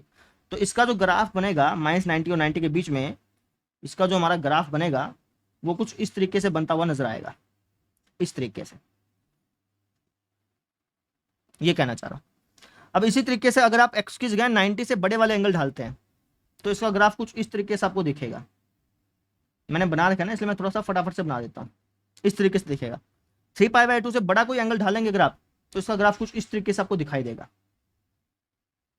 ठीक है, और यही ग्राफ बार बार रिपीट होता रहेगा। सेम चीज लेफ्ट साइड में होगी, है ना। इसका ग्राफ कुछ इस तरीके से आपको बनता हुआ नजर आएगा। समझ में आ गई? ये जो हमारा ग्राफ बना ना, ये जो पहाड़ से बने हैं, ये किसका ग्राफ है? ये हमारा cosecant inverse of cosecant x का ग्राफ है। ठीक है, समझ में आ गई? ठीक है सर जी। अब ये जो लाइंस हैं इनके हम इक्वेशंस बता सकते हैं बहुत ही आसानी से। जैसे अगर मैं मान लो कि आपसे इस लाइन की इक्वेशन पूछ लूं तो आप कैसे बताएंगे? तो आप कहेंगे सर इस लाइन की इक्वेशन अगर आप हमसे पूछेंगे तो सबसे पहले हम इसका स्लोप मालूम करेंगे। अब हमें पता है कि यार इस लाइन का जो स्लोप होता है वो -1 होता है, क्योंकि ये एंगल 135 बनता है, तो स्लोप -1 होगा। ठीक है, फिर हम ये देखते हैं कि अगर ये लाइन, ध्यान से सुनिएगा, फिर हम क्या देखते हैं कि अगर ये लाइन वाई एक्स को काटती तो कौन से पॉइंट पर काटती है ना। अब ये अभी ये लाइन ये ऐसी है, मैं आपसे ये पूछ रहा हूँ कि अगर ये लाइन वाई वाई एक्स को काटती तो कौन से पॉइंट पर काटती। तो आप कहेंगे सर ये अगर ये लाइन वाई एक्स को काटती तो पाई पर काटती है ना। समझना ध्यान से, ये लाइन अभी वाई एक्स को नहीं काट रही है, लेकिन मैं आपसे क्या पूछ रहा हूँ, मैं आपसे ये पूछ रहा हूँ कि अगर ये लाइन वाई एक्स को काटती है ना, अगर हम मान लें कि ये लाइन वाई एक्स को काटती तो किस पॉइंट पर काटती। तो आप कहेंगे सर ये लाइन अगर वाई एक्स को काटती तो पाई पॉइंट पर काटती। ठीक है, तो सी इसका क्या हो गया, सी हो गया जी पाई। तो इस लाइन की इक्वेशन क्या आ जाएगी, इस लाइन की इक्वेशन आ जाएगी sir y equal to minus का 1x प्लस का पाई, या फिर कह लो कि इस लाइन की इक्वेशन आ गई y इक्वल टू माइनस का x प्लस पाई। समझ में आई मेरी बात, ये चीज है। इसको मैं ग्रीन पेन से लिख देता हूं ताकि थोड़ा सा अलग सा दिखे। तो इस लाइन की इक्वेशन क्या हो गई, y इक्वल टू माइनस का x प्लस का पाई। समझ में आ गई, ये लाइन अभी y एक्स को नहीं काट रही है, ठीक है ना। लेकिन सवाल में आपसे क्या पूछ रहा हूं वो सुनिए, मैं आपसे ये पूछ रहा हूं कि ये लाइन अगर वाई अक्ष को काटती, अगर काटती तो कहां पर काटती। तो आप कहेंगे जी पाई, तो इसलिए सी बराबर पाई हो गया। समझ में आ गई। जब हम साइन फंक्शन का ग्राफ पढ़ रहे थे ना, इसी तरीके से जो साइन फंक्शन आया था उसका ग्राफ जब हम पढ़ रहे थे, तब भी मैंने आपसे ये पूछा था कि अगर ये लाइन काटती तो कहां पर काटती, तब भी आपने यही कहा था कि पाई पर काटती। समझ लो, सेम चीज के साथ है। फटाफट से इक्वेशन बनाए। अब ये लाइन अगर वाई एक्स को काटती तो कहां पे काटती, तो आप कहेंगे जी -2 पाई पे काटती। और इसका स्लोप क्या होता, इसका स्लोप होता सर जी 1। तो इस लाइन की इक्वेशन क्या होगी, y equal to x -2 pi. समझ में आ गई। इस लाइन की इक्वेशन बताइए, ये लाइन अगर y एक्स को काटती तो कहां पे काटती, 0 पे काटती। अभी नहीं काट रही बेशक, लेकिन काटती तो कहां पर काटती, ये मैं आपसे पूछ रहा हूं। समझ रहे हो, ये लाइन y एक्स को काटती तो कहां पे काटती, 0 पे काटती है सर जी। अभी बेशक नहीं काट रही है, लेकिन काटती तो कहां पर काटती, ये पूछा जा रहा है। क्वेश्चन का पूछने का तरीका समझिए। अगर ये लाइन वाक्स को काटती तो कहां पर काटती, 0 पर काटती सर जी।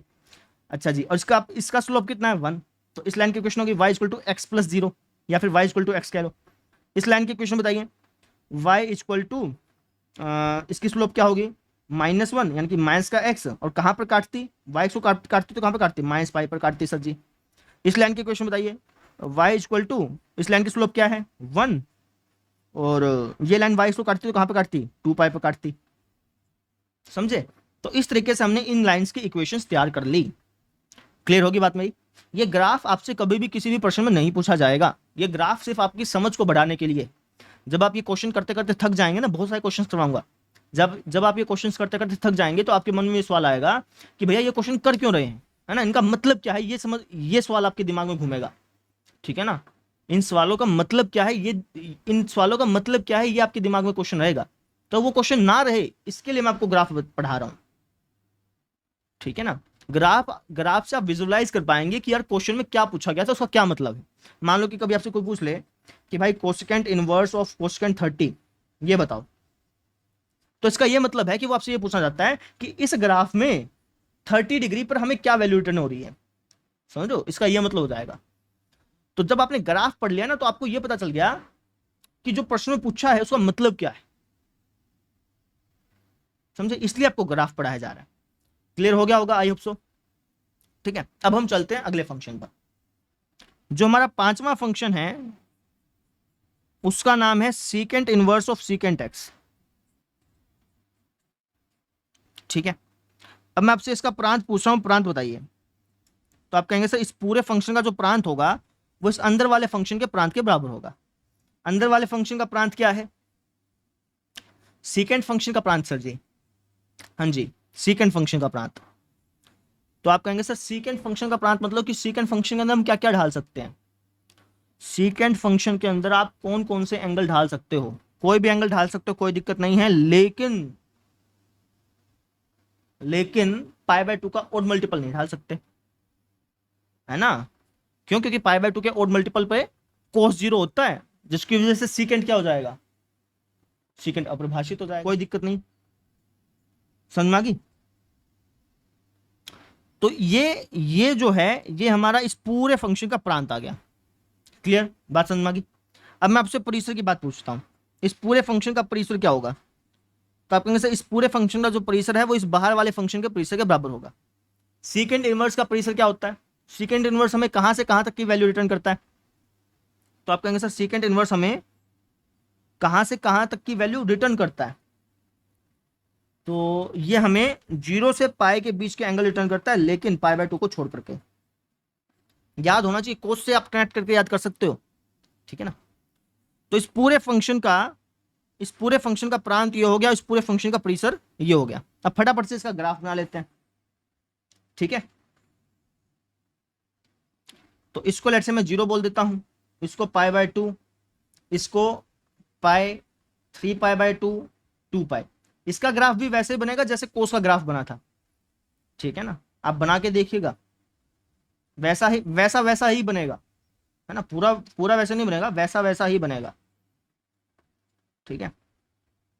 ये ग्राफ हमें 0 से पाई तक की वैल्यू रिटर्न करेगा, तो इसको लेट से मैं पाई बोल देता हूं, ठीक है ना। अब देखिए, अगर मैं इस फंक्शन के अंदर 0 डालता हूं तो क्या ये फंक्शन 0 एक्सेप्ट कर लेगा? आप कहेंगे सर बिल्कुल कर लेगा, है ना। ये फंक्शन हमारा पाई/2 के ओड मल्टीपल को एक्सेप्ट नहीं करेगा, लेकिन 0 को तो एक्सेप्ट करेगा, बिल्कुल करेगा, ठीक है भाई। 0 पे डार्क है, ठीक है। 0 से अगर मैं बड़ा ढालता हूं तो आप कहेंगे सर 0 से पाई के बीच का कोई भी एंगल ढालिए, 0 से पाई के बीच का कोई भी एंगल ढालिए, आपको सेम टू सेम वही रिटर्न करेगा। ये बात हमें मालूम है, ये बात हमने स्टार्टिंग में पढ़ी थी कि ये फंक्शन आपको एक्स रिटर्न करता है, जो आपने ढाला है सेम टू सेम वही रिटर्न करेगा, अगर जो आपने ढाला है वो इसके परिसर से बिलोंग कर रहा हो। अब इसका परिसर क्या है? इसका परिसर है सर जी, इसका परिसर क्या है? इसका परिसर सर जी ये है, ठीक है। अगर हम x की जगह 0 से पाई के बीच का कोई भी एंगल ढालें, पाई/2 को छोड़ करके, पाई/2 को छोड़ करके 0 से पाई के बीच का कोई भी अगर हम एंगल ढालेंगे तो हमको सेम टू सेम वही रिटर्न करता है। ये बात हम पढ़ चुके हैं ना। तो अगर मान लो कि मैंने x की जगह लेट से 30 डिग्री ढाला तो मुझे 30 डिग्री रिटर्न करेगा, 90 डिग्री ढाला तो 90 डिग्री रिटर्न करेगा, ठीक है। 180 डिग्री ढाला तो मुझे 180 डिग्री ही रिटर्न करेगा। 0 से पाई के बीच में कोई भी एंगल ढालूंगा तो मुझे वही रिटर्न करता है। समझ में आ गई? लेकिन गड़बड़ी हो गई भैया। क्या सर जी? पाई/2 पे आपको खाली ऐसा बनाना पड़ेगा, क्यों? क्योंकि पाई/2 पे परिभाषित होता है, इसलिए। समझ में आ गई? तो इसका ग्राफ कुछ इस तरीके से बनेगा, 0 से पाई के रीजन में इसका ग्राफ कुछ इस तरीके से बनेगा, और पाई/2 पे खाली सर्कल बनाना पड़ेगा, क्योंकि पाई/2 पर ये फंक्शन अपरिभाषित है, इसलिए। समझ में आ गई? ठीक इसी तरीके से जब आप आगे के एंगल्स डालोगे तो इसका ग्राफ कुछ इस तरीके से नीचे आता हुआ दिखाई देगा। किस तरीके से? इस तरीके से नीचे आता हुआ दिखाई देगा। लेकिन 3 पाई/2 पे आपको खाली बनाना है, खाली। क्यों? क्योंकि 3 पाई/2 पे अपरिभाषित होता है। 3 पाई/2 क्या है? पाई/2 का ओड मल्टीपल ही तो है। समझ में आ गई? तो 0 से 2 पाई के बीच में जो ग्राफ बना है ना, वही ग्राफ बार बार रिपीट होता रहेगा, क्योंकि जो सेकेंड फंक्शन होता है उसका पीरियड होता है 2 पाई। कोस फंक्शन का पीरियड भी 2 पाई था, इसके उल्टे का फंक्शन, इसके उल्टे का भी पीरियड 2 पाई होता है। तो सेकेंड फंक्शन का पीरियड 2 पाई होता है, तो इसका मतलब ये होगा इस पूरे फंक्शन का पीरियड भी 2 पाई होगा। पीरियड 2 पाई होने का मतलब ये है कि ये जो ग्राफ बनेगा, ये 2 पाई इंटरवल के अंदर जितना बना है ना, वो बार बार रिपीट होता रहेगा। तो 2 पाई के अंदर अगर इतना बना है तो ये बार बार रिपीट होता रहेगा।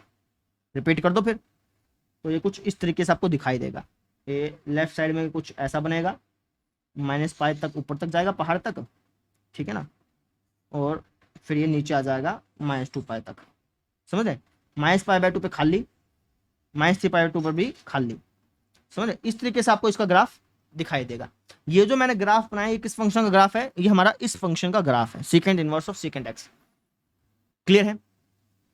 अब आप इन लाइंस की इक्वेशंस भी बता सकते हो, इन लाइंस के इक्वेशंस भी आप बता सकते हो। कैसे सर जी? इस लाइन की इक्वेशन क्या होगी? ये लाइन अगर y एक्स को काटती तो कहां पर काटती? आप कहीं से 0 पर काटते, तो इस लाइन की इक्वेशन होगी y = x। इस लाइन की इक्वेशन y = -x + 2 पाई। अब तो साफ साफ पता चल रहा है, कितना आसानी से पता चल रहा है। इस लाइन की इक्वेशन से y = -x।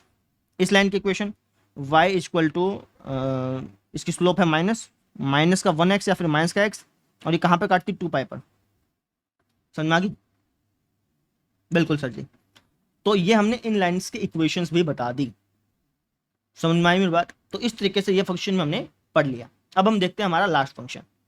अब लास्ट फंक्शन देख लो भैया, लास्ट फंक्शन आपका cot inverse of cot x. ठीक है, चाहे यहां पे fx लिखो चाहे y लिखो, बात एक ही होती है बेटा, ठीक है ना। अब इस फंक्शन का प्रांत बताइए, आप कहेंगे सर इस फंक्शन का जो प्रांत होगा वो इस फंक्शन के प्रांत के बराबर होगा। अब कोट एक्स का प्रांत क्या होता है भैया? कोट एक्स का प्रांत होता है हमारा सारे के सारे रियल नंबर, लेकिन पाई के मल्टीपल को इंक्लूड नहीं करना है, क्योंकि पाई के मल्टीपल पे अप्रभाषित होता है इसलिए। ठीक है। अच्छा, इसका परिसर बताइए, इस पूरे फंक्शन का परिसर। आप कहेंगे सर इस पूरे फंक्शन का जो परिसर होगा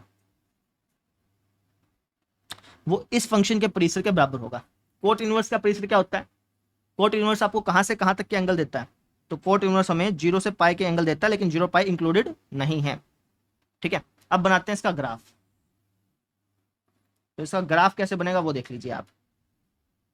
इस पॉइंट को मान लेता हूं मैं 0, ये हो गया हमारा pi by 2, pi, 3 pi by 2, 2 pi, minus pi by 2, minus pi, minus 3 pi by 2, minus का 2 पाई। इसका ग्राफ बनेगा 0 से पाई के बीच में। 0 से पाई, इस पॉइंट को अपने को पाई बोलना पड़ेगा। ठीक है। 0 से 1 के बीच में बनता तो 0 और इसको मैं 1 बोल देता। अब 0 से पाई के बीच में बन रहा है तो इसको 0 और इसको मैंने पाई बोल दिया। ठीक है। अब इसका ग्राफ कैसे बनेगा वो देख लीजिए। अगर मैं यहाँ पे एक्स की जगह 0 ढालता हूँ तो ये मुझे क्या रिटर्न करेगा? आप कहेंगे सर एक्स की जगह आप 0 ढालेंगे तो आपको कुछ भी रिटर्न नहीं करेगा, क्योंकि 0 पे अप्रभाषित है इसलिए। ठीक है। तो खाली सर्कल मार दो यहाँ पे। 90 ढालूंगा तो यहाँ पे क्या रिटर्न करेगा? अगर आप यहाँ पे 90 ढालेंगे तो आपको वापस से 90 ही रिटर्न करेगा, क्योंकि इस फंक्शन के अंदर, ये इस फंक्शन के अंदर आप जो भी ढालोगे सेम टू सेम वही रिटर्न करता है, अगर जो आपने ढाला है वो हमारा इस इंटरवल से बिलोंग करता है। तो ये चीज मैंने आपको बताई थी ना, इस फंक्शन में जो भी आप ढालोगे सेम टू सेम वही रिटर्न तभी करेगा जब जो आपने ढाला है वो इसके परिसर से बिलोंग करता हो। अब इसका परिसर तो यही है। ठीक है। तो पाई बाय 2 ढालूंगा तो पाई बाय 2 ही रिटर्न कर देगा। डार्क कर दो भैया। पाई ढालूंगा तो पाई ढालोगे तो सर जी आपको अप्रभाषित देगा, लेकिन पाई से थोड़ा सा भी कम ढालोगे तो वही रिटर्न कर देगा। मान लो कि मैंने 179 डिग्री ढाला तो 179 ही रिटर्न कर देगा। पाई ढालोगे तो पाई पे तो अप्रभाषित है, खाली सर्कल, लेकिन उससे पहले जो है वो डार्क डार्क बनेगा। ठीक है। तो इसका ग्राफ आपको कुछ इस तरीके से दिखाई देगा भाई। स्ट्रेट लाइन बनेगी ऐसे, अच्छी तरह से बनाओगे तो समझ में आ गई। स्ट्रेट लाइन बनेगी जिसका ये वाला कोना भी खाली है और ये वाला कोना भी खाली है। ठीक है। ठीक इसी तरीके से पाई से बड़े आप एंगल ढालोगे ना, पाई पे तो परिभाषित है, पाई से बड़े आप एंगल ढालोगे तब भी इसका ग्राफ कुछ इसी तरीके से बनेगा। आप ढाल के देख लेना चाहे, है ना। 3 पाई बाय 2 ढालोगे तो 90 देगा आपको ये। पाई और 3 पाई बाय 2 के बीच में कोई एंगल ढालोगे, मान लो कि आपने 225 डिग्री ढाला तो आपको ये 45 रिटर्न करेगा। ठीक है। आप ढाल के देख लेना, ग्राफ आपको ऐसा ही बनता हुआ नजर आएगा। मैंने बना रखा इसलिए मैंने फटाफट से बना दिया। ठीक है। माइनस पाई पे तो अप्रभाषित है ना। तो इसी ये जो ग्राफ यहाँ पे बना है ना 0 और 180 के बीच में जो ग्राफ बना है यही बार बार रिपीट होगा। क्यों? क्योंकि कोट एक्स जो फंक्शन है इसका पीरियड जो हमारा पाई होता है, इसका फंक्शन, इसका जो पीरियड है वो हमारा क्या होता है? पाई होता है। अब इस फंक्शन का पीरियड अगर पाई है तो इस पूरे फंक्शन का भी पीरियड पाई होता है ना। अंदर वाले फंक्शन का जो पीरियड होता है ना वही इस पूरे फंक्शन का पीरियड होता है बेटा। तो ये फंक्शन पाई में जैसा ग्राफ बना रहा है वही ग्राफ बार बार रिपीट होगा। तो 0 से पाई के बीच में जो इसने ग्राफ बनाया ना वही ग्राफ बार बार रिपीट कर दो। समझे ये चीज? समझे? तो ये ग्राफ कुछ इस तरीके से बनता हुआ आपको दिखाई देगा, है ना। इस तरीके से लहराते हुई फसलें आपको दिखाई देंगी। क्लियर? अब इनकी इक्वेशन भी आप बना सकते हो। जैसे इस लाइन की इक्वेशन क्या होगी? y equal to x. इस लाइन की equation y equal to minus x नहीं सॉरी, इसकी स्लोप तो 1 है ना, 45 डिग्री का एंगल बनेगा। तो y इक्वल टू एक्स, और ये लाइन अगर y एक्स को काटती तो कहां पे काटती? पाई पर, माइनस पाई पे काटती, तो x माइनस पाई। इस लाइन की equation y equal to x plus pi पे काटती ना अगर y एक्स को काटती तो। इस लाइन की equation y equal to x plus 2 pi. तो इस तरीके से हमने इस ग्राफ में बनने वाली लाइंस की इक्वेशंस भी बना डाली। समझ में आ गई मेरी बात? तो इस तरीके से हमारी प्रॉपर्टी नंबर 1 कंप्लीट होती है। प्रॉपर्टी नंबर 1 में 6 ही मुख्य बातें थी। कौन कौन सी 6 मुख्य बातें थी? पहली बात तो ये थी कि sine inverse of sine x आपको एक्स रिटर्न करता है। कब? तभी रिटर्न करेगा जब जो एक्स है वो बिलोंग करेगा कहां से कहां तक? माइनस पाई बाय 2 से पाई बाय 2 तक। ठीक है ना। Sine inverse of sine x आपको एक्स तभी रिटर्न करेगा जब जो एक्स है वो इसके परिसर से बिलोंग करेगा। इसका परिसर ये होता है। ठीक इसी तरीके से cos inverse of cos x आपको एक्स रिटर्न करेगा for all x belongs to परिसर ऑफ दिस फंक्शन। इस फंक्शन का परिसर क्या भैया बताओ जल्दी? आप कहेंगे सर 0, पाई। इसी तरीके से tangent inverse of tangent x आपको एक्स रिटर्न करेगा, कब? तभी रिटर्न करेगा जब जो एक्स है वो इसके परिसर से बिलोंग करेगा। अब इस फंक्शन का परिसर क्या बताओ? आप कहेंगे सर इस फंक्शन का परिसर है ये, याद हो जाना चाहिए आपको ये सारी चीजें, ठीक है। ठीक इसी तरीके से अगले वाले 3 फंक्शंस का भी सेम हाल होगा, ठीक है। तो इस तरीके से हमारी प्रॉपर्टी नंबर 1 कंप्लीट हो गई है। अब इसके क्वेश्चन आंसर्स हैं वो मैं आपको अगले लेक्चर में कराऊंगा, ठीक है। तो मिलते हैं फिर अगले लेक्चर में। Thank you.